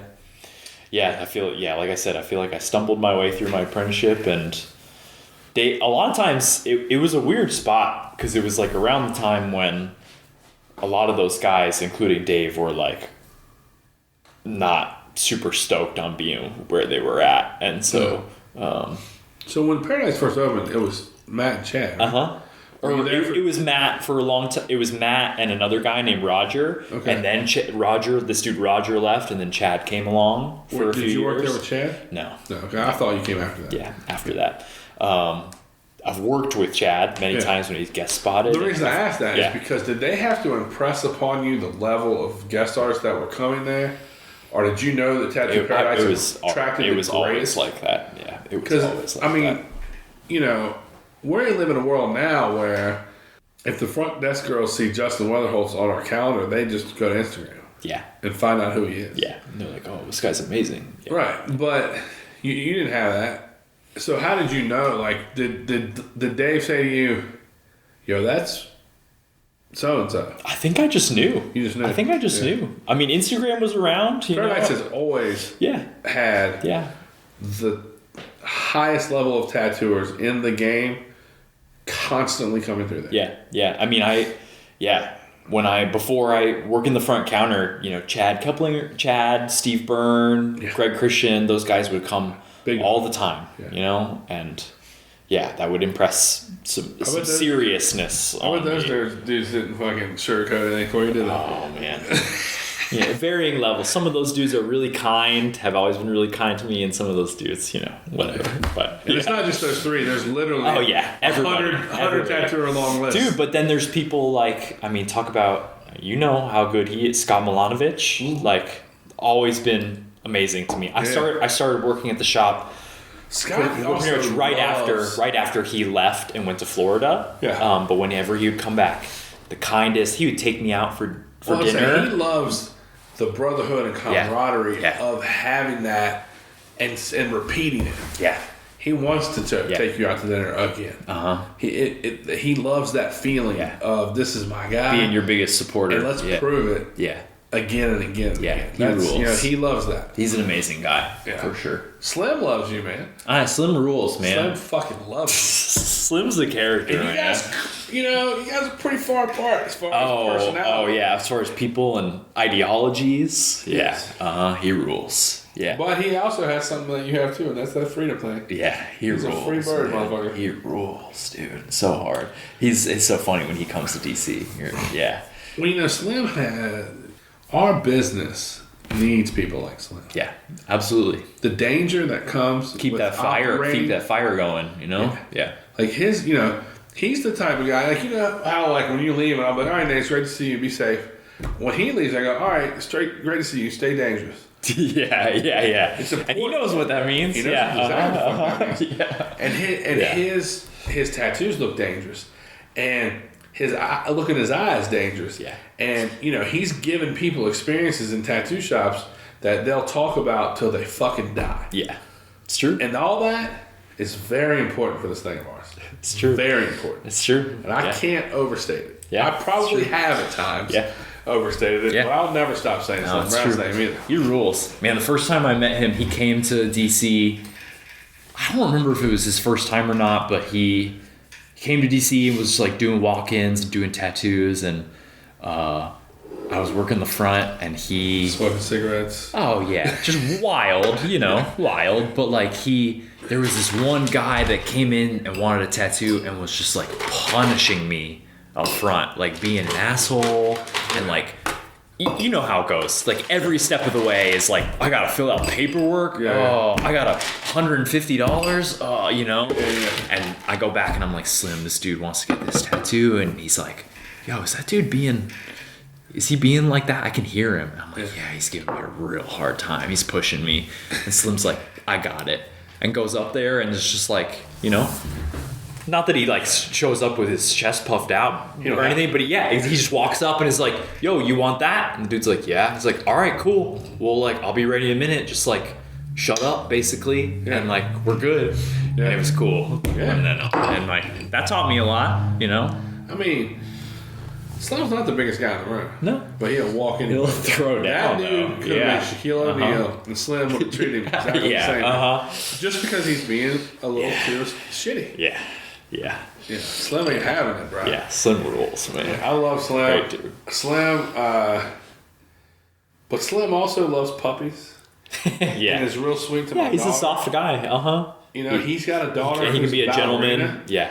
And despite his rough edges, she's studying to dance. Yeah. He's got 2 kids. They're probably amazing geniuses, Yeah. He did a tattoo on me. I'll show you tomorrow, but he did a tattoo on me that's like up. Yeah. Like I'm pulling my stuff Sure. to the side so that, and it goes up into. Sure. He's the man. Yeah. I bet did that at like 2 I bet he made a lot of good jokes. Oh yeah, did that at like 2 a.m. one night, Yeah, he rules for sure. Yeah, shouts to Slim Brown. Yeah. So once you go through your apprenticeship, how do they cut you loose? Because they have to figure out how to lose you, being their probably most capable shop guy. They have to figure out who you're going to train to replace you. That's never going to do as good a job as you. And then you're also a pawn to some extent when you're that fresh, because they'll put you where they need you. Yeah. So like, the DC shops are pretty fucking packed. So what we really need you is over there. Yeah. And the next day we need you over there. I'm sorry, it's a hell of a drive, but you'll figure it out. Yeah. There's definitely that element to a certain point, and dude, Dave, like I said, he had his own stuff going on at that point. That you know a little bit about that. He was a big advocate for me. That I was thankful of. That he was like, Nate, on Mondays in DC, I'm normally booked up. I've got 3 big appointments every day, and the other guy normally is booked up too. You can do the walk. Like he was the one that was like, Matt, you need to put Nate on the walk-ins on Monday. I still work Mondays to this day. Sure. You know, and other guys were the same thing. That were like, well, I just do appointments to stay anyways, and you know those guys ended up leaving anyway. So they were like, you can be the guy now that Who calls the shots on that day? yeah. Yeah. Yeah. Has And anyone- I appreciate that so much. Have y'all impressed anyone since you? No. Yeah. No. I don't think. Good. Yeah. No, I agree. It takes not that like I was some special thing, but it'd take a lot for someone to learn to tattoo here. Yes. Or at Paradise nowadays. Yeah. I don't know if people, again, I'm not trying to make myself out into something, but I don't know if people, The level of dedication. I don't know if kids have that I mean, these days. yeah, because it really requires a long-term commitment Yeah. that you have to trust will pay off. Yeah. And you trusted it. Porter Oh, trusted yeah. it. And what's crazy about Porter's situation is the payoff that, like, all around him was dudes that were working long hours and not making great money. Yeah. Well, making good money for the Yeah. time, Yeah. but not on the scale that he makes now, Yeah. you know? So, yeah, I don't know, man. Again, it's not my place to say, but Yeah. I don't think we need any new tattooers. Yeah. I understand. I really don't. Oh man, you'll probably think this is pretty funny. Before I asked Dave to apprentice me, I asked Nikki to Oh, apprentice me. You know, I love Nikki. Yeah, She's it's amazing. had such a huge influence on me, and like Real deal hustler. real deal tattooer. hustler, amazing tattooer. I think her and Dave I have the most amount of tattoos from, and That rules. yeah, she's just the best. And I got breakfast with her one morning years and years ago and was like, hey, so I like want to learn to tattoo. Will you teach me? And I knew what the answer would be. And she was like, Nate, I love you. I don't want anyone to learn to tattoo. Yeah. And I'm like, I know. Sure. And I understand why. She's like, and she was like, you know, if tattooing is a slice of a pie, my pie just gets smaller. And I know that's like technically such a quote unquote old school way of looking at it, but it's respect real. it. It's real though. Well, at least you know? she was honest It's real. Oh, dude. And yeah, I was like, respect I it. know, Nikki. Yeah, Plus, I she know. also wasn't the shop owner at the time. No. So she wasn't looking at it. It's like Dave, I can't speak for Dave, but he probably looked at it as an opportunity to really help somebody he loved. Yeah. Matt is the one who gets to get that slice. He gets a big slice of I'm your there. slice Uh-huh. for a while. I'm there for yeah. You I'm know there. what I mean? Yep. Like X Yep. number of years and percentages. Yeah. And that's the reality, and that's what he's supposed to get. Yeah. Right? So I don't want to misrepresent Oh no, yeah. Yeah, for sure. any of those positions. But, you know, Nikki, if she was a shop owner, and she might have been feeling differently. But Maybe. she might have been like, oh, well, I can get 5 years out of this guy. Yeah. I can get a high percentage out of him for 4 of those years. Maybe it would be to my bench. Yeah. But she knew the deal. Yeah. Yeah. She knows the game, man. I fuck with Nikki. She rules, man. I haven't seen her in a long time. She's told me some but- like off the record stories from her early days in New York that are like, she's been through She's it. been, man. yeah. She- I was literally gonna say she's been through it, man. but tough, bro. Yeah, a lot I of love her. A lot of that lives with me too. The way she interacted with people, the way she tattooed people and treated people. I love her disposition. Uh huh. Women love her. Yeah. Men love her. Kids love her. Yeah, she's an amazing person. She rules. Yeah, she's an amazing person. She'd always give my wife a huge hug, want to hold my son, and yeah. She was at my wedding. Yeah, she rules, man. You know, I don't. You know, she was married. I was married. I don't mean this any weird time at all. But if you listen to the first podcast that she and I did, I really feel like it's just us hitting it off. Yeah, for a just fucking like hour. some friendly chemistry, you know? Just yeah. being like yes and laughing at each other, and we're like calling She our other rules, friends and drinking champagne and shit. You know, it's just silly. She rules. We're like we called Jill and Angela. Yeah, that rules. Well, what we were doing, this is so teenager of us. I'm like, okay, so I'm gonna call Angela, and it's gonna say Nick, but you're gonna speak to him. Okay. And we did that. Then we did it to Jill the other. I way. love that. So it said Nikki on her phone, but she heard my voice love first, it. and it's just like they were both confused as a rules, motherfucker. man. It was fun. That rules. She's the best. Yeah. She's the best. Man, so again, you've seen the illest tattooers come through there. You've been tattooed by the illest tattooers alive. When I came up there for that party, what a cool weekend. Yeah, I appreciate that. Chaos. So what? That's great. I appreciate that. That's great. Yeah. I remember this moment that weekend when, I think it's okay if I say this, like that weekend started off a little rocky. Sure. And a lot of personalities to try to figure out. A lot of people, maybe too many people.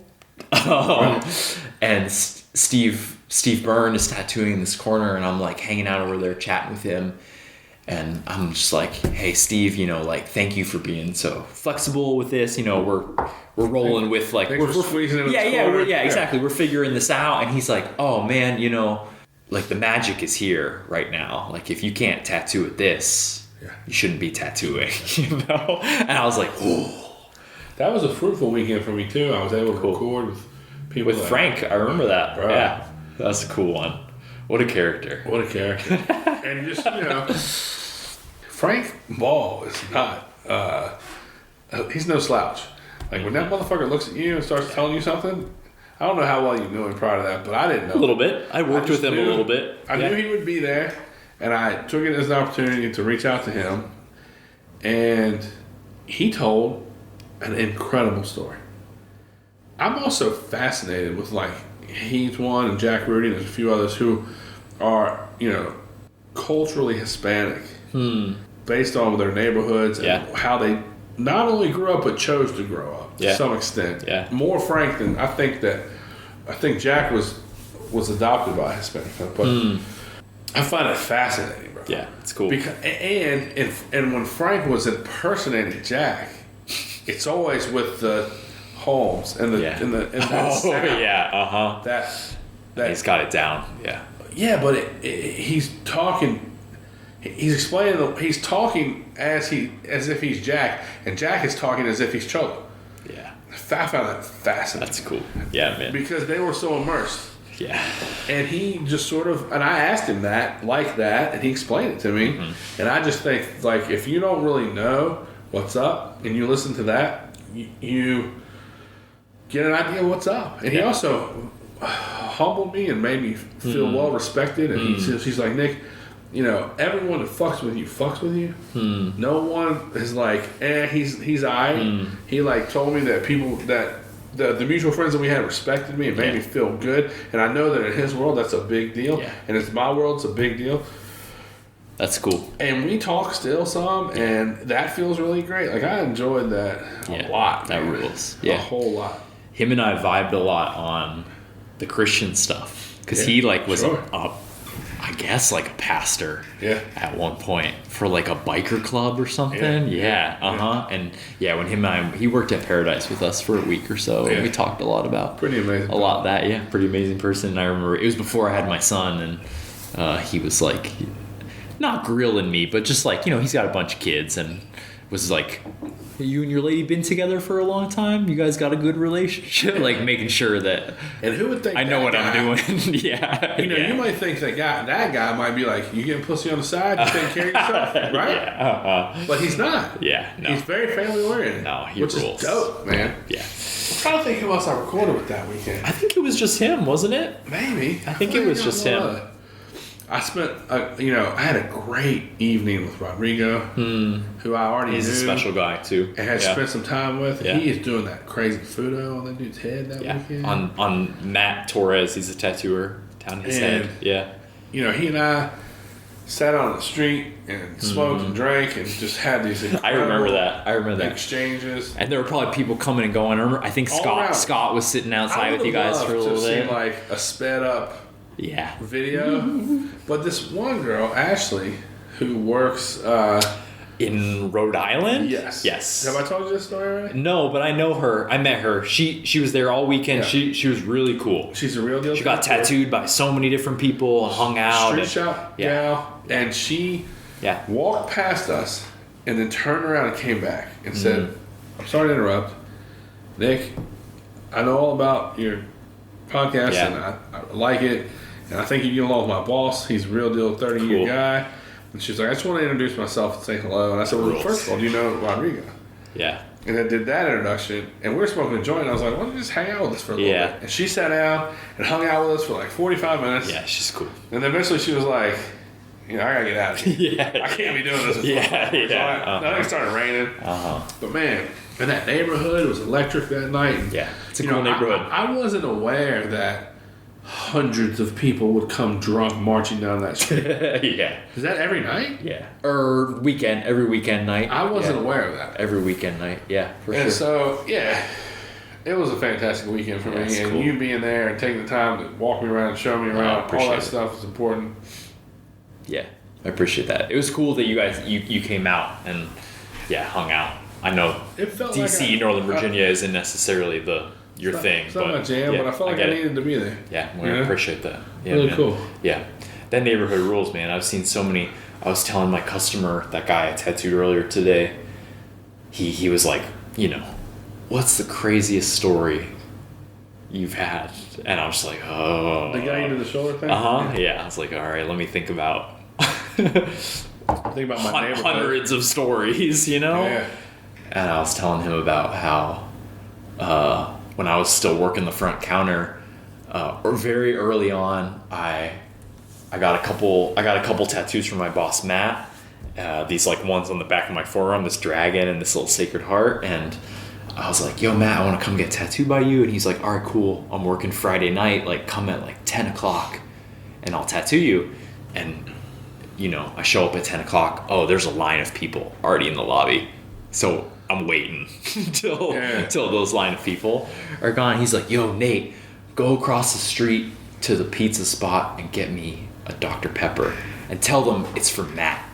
I'm like, okay. And so I go across the street. And you've never done anything like that. No. I'm like 22 years why old. do they need to know Yeah. And so I'm like, hey, can I get a Dr. Pepper? It's for Matt across the street. And they're like, okay. $3.50, Yeah. And then I start to walk back across the street, and there's a bar across the street from our shop called Madam's Oregon. That's like a neighborhood bar. It rules. And I'm walking back across the street, and this dude, someone falls off the high balcony of that bar. There's like an outdoor balcony onto the street, and I swear I was there. It sounded like if you threw a steak on the ground and like, he died. He died. And so I run back into the shop and I'm like, yo, someone just fell out of the balcony across the street. Everybody puts their machines down and runs outside. Yeah. We see some Was he instantly dead? I don't know. Like, did you look at him and this motherfucker dead? I think so. Or you look at him and just I mean, he run was away? motionless on the ground. Damn. And they called the ambulance, and That's not. we've seen some gnarly stuff over the gnarly. years. Yeah. I saw a kid die at a show one time. Yeah. Falling out of a window in Blacksburg. Yeah.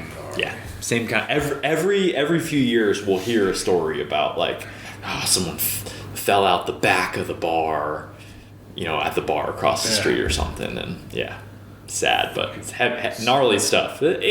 Yeah.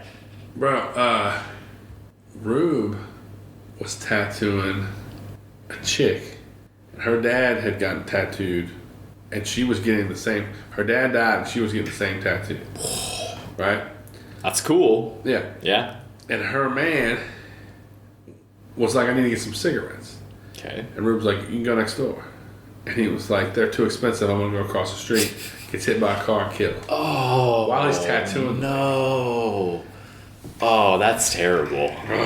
Super gnarly. That's heavy. Yeah. Yeah. That's tattooing, right? Tattooing. Yeah. People die. Yeah.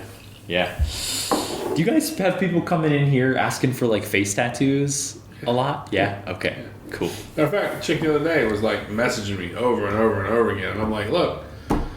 Messaging like the shop Instagram? Yeah. And I'm like, look. We're not really keen on tattooing people's faces. Yeah. But if you're heavily tattooed and you have a rapport with somebody here, then I'll let that person decide. Yeah. And she's like, well, I've never been tattooed there before. And I'm like, it's like when if you're hunting bourbon and you walk in a liquor store and you go, you guys got any Buffalo Trace? Yeah. You know, if you come up there with 4 bottles of other shit and go, you got any cool shit back there? You might get it. Yeah. But if you just go, why don't you for nothing give me the thing that everybody wants? Yeah. You They're gonna be might like, not get it. Right. Yeah, totally. But, you know, when it used to be like strict no faces. Yeah. And now it's And just like, I understand that. it's now it's like up to the discretion of the tattoo. Yeah, for sure. And, you know, I've talked about this on here That's before. responsible. Yeah. Well, and man, you know, where can you go other than prison? Yeah. That's like That's regular. acceptable. Yeah. You can join a gang Yeah. and eventually end up in prison, Uh-huh. but there's nowhere in our society, Yeah. and even in tattoo shops, you stand out Yeah.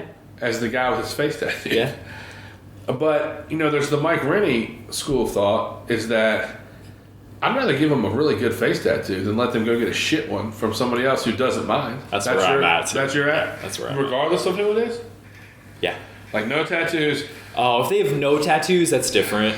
They walk in and they go, I want a lightning bolt in the heart underneath my eye on each side, and they don't have any tattoos, and you're like, these are simple designs that aren't offensive, and they're like, Honestly, Yeah. if it's a slow day and they'll pay what I say it's going to cost, I would because do there's it. a fee, there's a would do handling it. fee for Uh-huh. that, right? Yeah. It's not the minimum. And I'm not super. I would try to be like, "Are you sure you want to do this?" Yeah. That's normally what I say to people. Sure. You sure you want to do this? This could affect, This is going how- to affect you uh-huh. for the rest It of is your going. life. Yeah, you're that's right. what I It's was- going to affect. Yeah. Yes. It's yeah. gonna, when you go home, when you go, Yeah. every person that you've ever known is going to ask you what the fuck would you. Uh huh.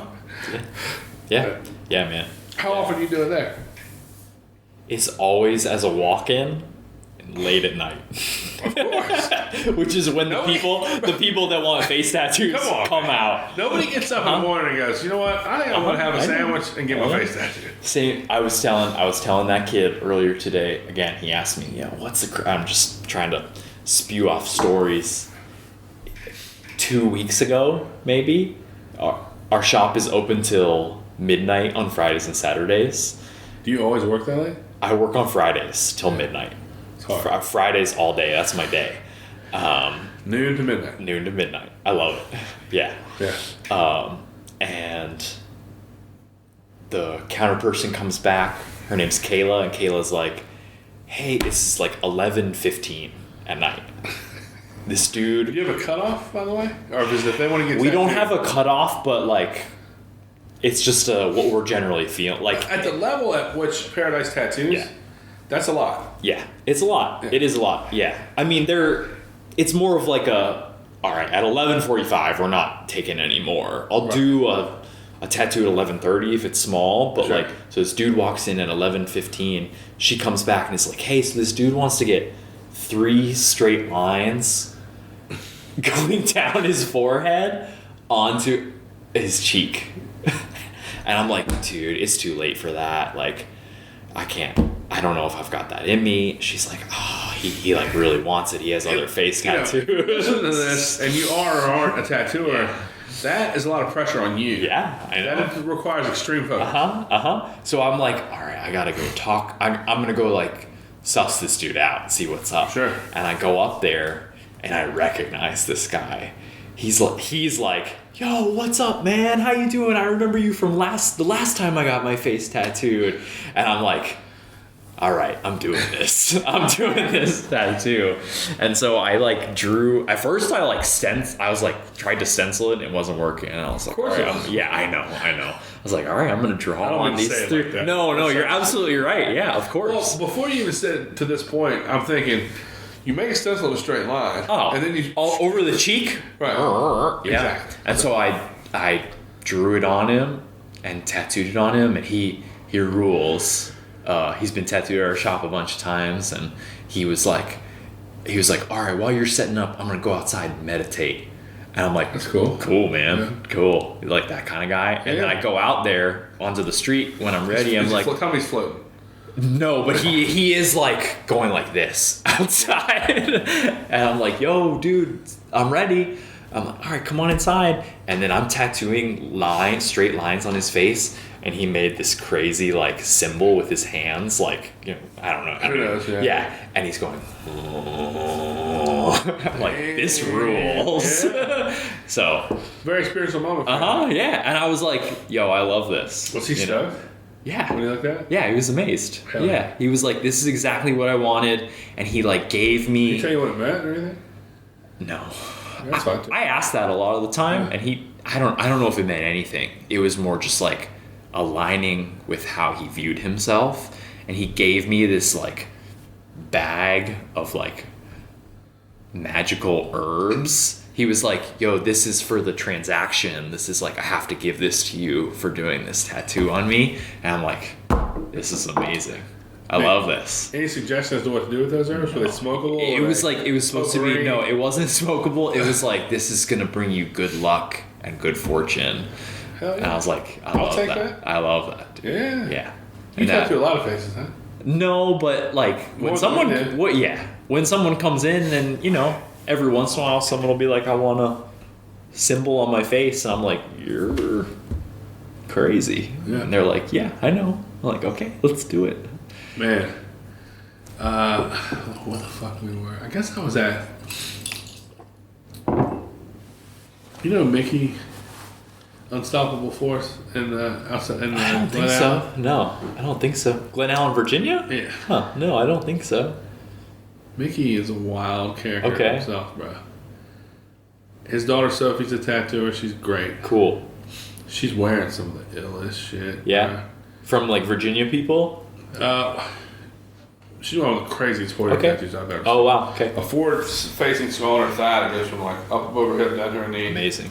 And it's like a flaming skull, but then like the forehead and then the eyes and stuff is a super bright electric blue. It's wild looking. Awesome. It looks like nothing you've ever seen. I don't know how to describe it. She got great Lehigh stuff. She got great biomech stuff, and she's ill, Cool. just ill shit. Cool. And they're, you know, he taught her tattoo or whatever, and yeah, he was talking about this chick coming in and just getting like just a little flame in her eyes, and she's like, you know, she's like a nurse's assistant, and she's like, you know, I didn't tell anybody in my life I'm doing this, my kids, anybody. That's gonna change your life. Oh, bro, but someone who makes that decision in that way Yeah. has probably changed her life and the people around her's life radically before. Yeah. Yeah. But she's like, my kids are gonna freak out. Like she's just like, I love that. it's wild. I love that. And Mickey's, I don't want that for myself, but I love that. but Mickey's just like, hey, Yeah. you're a grown person. Yeah. I'm here to do tattoos. Yeah. You said You yes, want one? you want this. I do them. Yes. Yes. I love Mickey. Yes. He's a wild. That's cat cool. I'm himself. gonna have to look them up. Yeah, he's Unstoppable Force. Wow, what a name for a tattoo shop. I love that. yeah. For some reason, his last name escapes me right now. He's my pal. Like we're Cool. friends. Cool. He's been at my house a bunch. My birthdays. Yeah. And Glen Allen's around Virginia or around Richmond, right? It's on 33 outside of Richmond. So. Okay. Cool.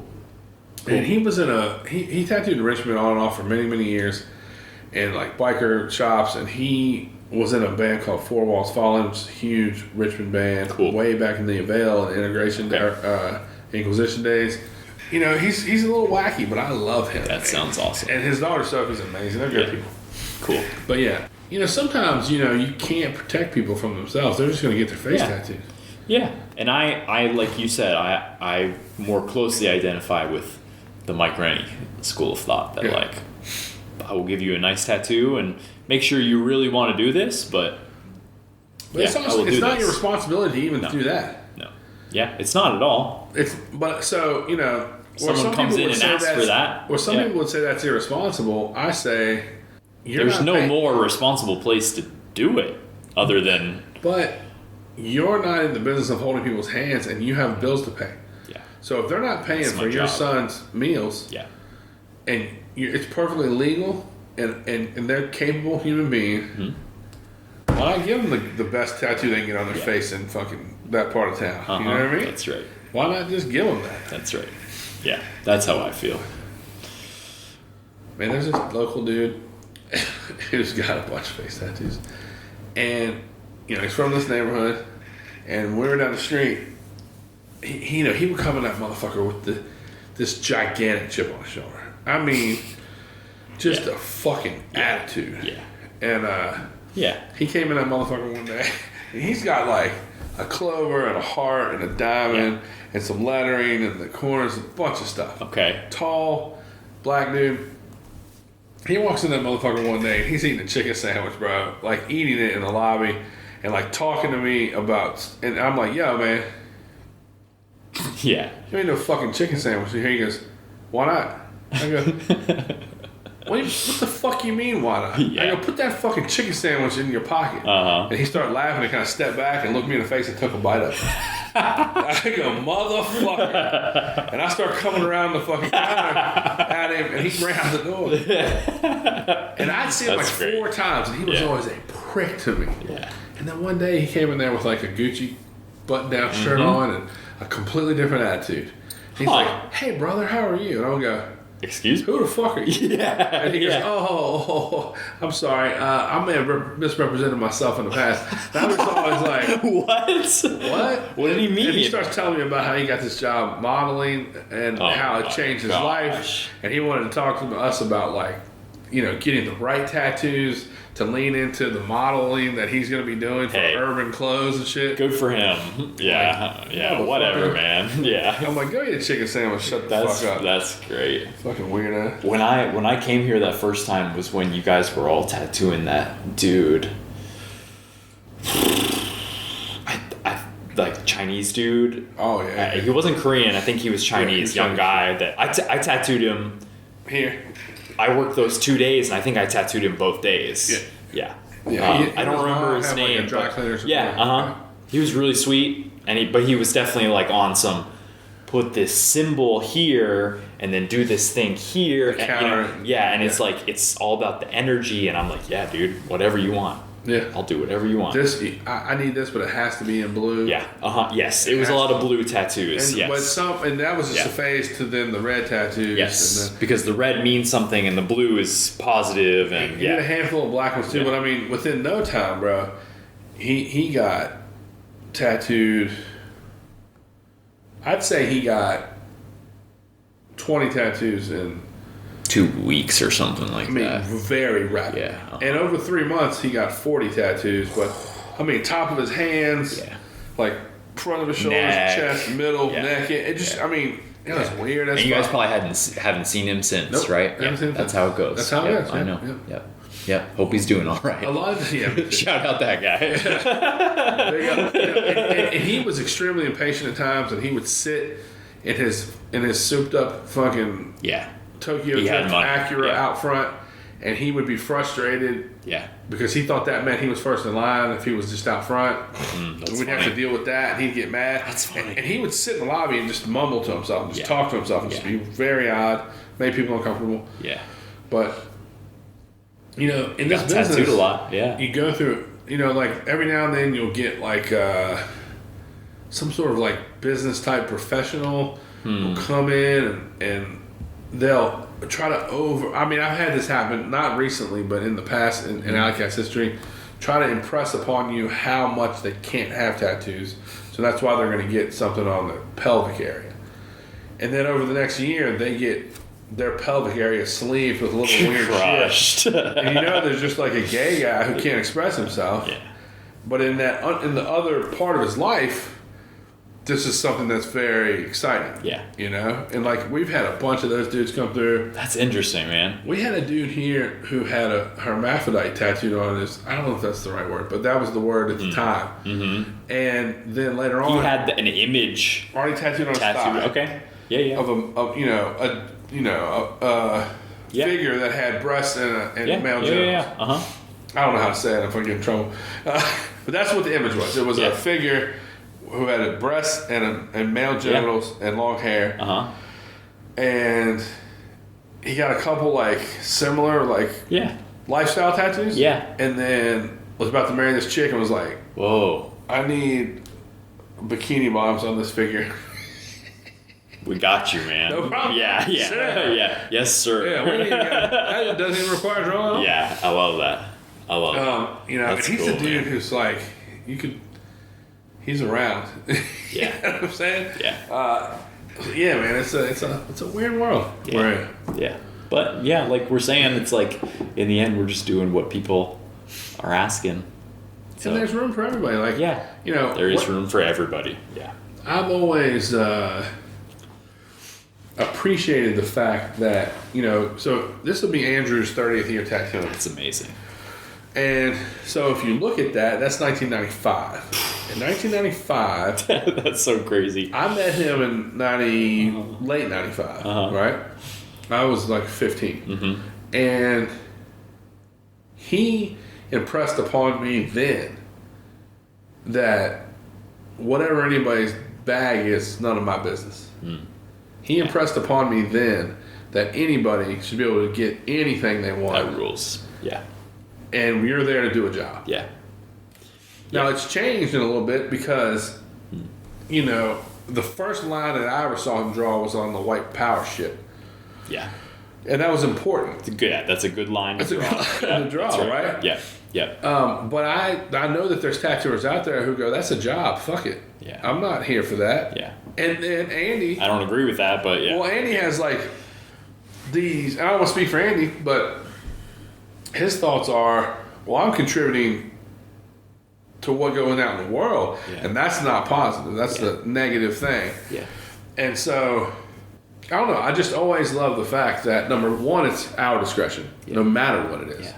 And B, overall, it's like you can express yourself however you want, as long as it's not hurting anybody. Yeah. But it really, it's none of my business how fucking weird it is. Yeah. It's none of my business how much I wouldn't wear it or whatever. Yep. Because that dude would not wear this. Yeah. You know? Absolutely. He'd be like, oh, Like skull in your hands. zombie? Dude, What you know? the? Yeah. Yeah. Absolutely, man. Yeah. I back that too. Yeah. Good words of advice from Andy. Yeah. Yeah, Andy always, man, has always guided me in a great way, and we're very different. We help bring balance, and I think part of the reason that he's enduring to me is because he believes in balance, and he knows that I help provide some to him. You know, like I'm different. Like cool. our differences even us out Yeah. because we are super tight. That's really like cool. brothers, you know. Yeah. But he told me, literally opened up a magazine and showed me a Mario Deza tattoo in the 90s. Yeah. And told me about One Point Thing, and told me about Freddie Corbin, told me about Ed Hardy, Yeah. and told me about Horiyoshi and Henning Yeah. and Rube and fucking a lot of the people that I've always looked up to. And he was probably ahead of his time for, like, Andrew telling you that was ahead of his time for Virginia. Big time. Right? Yeah. Big Yeah. time. Yeah. Yeah. He was looking to, you know, he was looking at Ed and Horiyoshi and Juan in particular when, you know, the tattoo shop, Ancient Art in Roanoke, was just wrapped up in the black and gray stuff that their best guy was doing, which was great tattooing. Sure. And I have a Sacred Heart on my chest, and every time a great tattooer sees it, they're like, who did that? Yeah. And it's somebody that no one ever knows. Yeah, sure. But, you know, he was just looking way beyond that stuff. And he was the one that saw Tattoo Times, and he was the one that just sort of had his finger on the pulse. He had a bigger vision for himself and for his what he wanted to complete in this business. And he's learned that there is no completing it. There is no full. He's not accomplished. It's forever. He feels completely unaccomplished at his 30th year. That's so insane. And you know how many paintings he's done. Yeah, I'm like, because he's accomplished thousands times of what I feel like I will ever accomplish. So Right. that's amazing. Yeah. But he's also accomplished, like, he's helped shape the point of view of Alley Cat Tattoo and the tattoos that come out of all these guys. Yeah. He's helped shape the point of view of Virginia tattooing. Yeah. He's 30 years he tattooed in Virginia. He crazy. tattooed in LA for a couple of years. Yeah. Tattooed in North Carolina for a couple of years. Yeah. But 15 solid years of his tattooing, or no, excuse me, 25 solid Yeah. years of his tattooing is in Virginia. Yeah. It's amazing, man. And over 20 of it is at Alley Cat. Yeah. It's And amazing. he feels like he's just getting started. Yeah. That's amazing. He rules. Yeah. I think about Virginia tattooing a lot and how, I mean, I live in Virginia, but up in the north, Yeah. and yeah. The Arctic North. Yeah, Cold, harsh reality. How much you guys have done for Virginia tattooing, and like, you know, where where it goes from here without Brian. And Well, that's what I was going to say. Everything we do in the spirit of absolute art. Yeah, carrying on that torch of, because we've all been. I mean, we were talking about it at dinner. You know, Yes. we've all. I've had deeply impacted by him, and everyone at your shop has been deeply impacted by him, and yeah, and you know, like I said, everything we do in the spirit of absolute art, and Brian Bruno, and you know, by proxy, Ed Hardy, you know what I mean, because everything Brian did was in the spirit of Ed Hardy. Yeah. And when we bring people like Chad Chesko here, it's with the hopes in that of spirit. continuing that spirit. And Chad sees that in us, I think, and has expressed similar ideas. And it's all like, it's all for the love of this form of expression that, you know, gives us everything. Yeah. Really gives us everything. Yeah, man. But, you know, it's forever Brian Bruno. Forever. Yeah, absolutely. You want to wrap it up on that? Yeah, I like that. Yeah, I like that. Thank you. Thank you. Tell people where to get tattooed by you and where to see your tattoos. Your Instagram is important. Okay, you can see my Instagram. It's at Nate R Smith. You get tattooed by me at Paradise. Come check out Paradise. Come check out Alley Cat. Get tattooed. That's where the magic's at. Thank you, sir. Yeah, man. Thank you, Nick. That's great. But anyway, it's just another day. Another fake jack I slay with my spectac rap display. Styles smooth but rugged. You can't push or shove it. You dig it and you dug it, cause like money you love it. The king of monotone with my own throne. Righteously violent prone. My words bring winds like cyclones. Storming your hideout, blocking out your sunlight. Your image and your business were truly not done right. Throw up your hiala now, divine saviors. You got no hand skills, there's no security to save you. No pager, no celly, no drop top Benzie. I came to bring your phony hip hop to an ending. My art of war will leave you sore from the abuse, cause you must meet your moment of truth. They say it's lonely at the top in whatever you do. You always gotta watch motherfuckers around you. No one is untouchable, no man is bulletproof. We all must meet our moment of truth.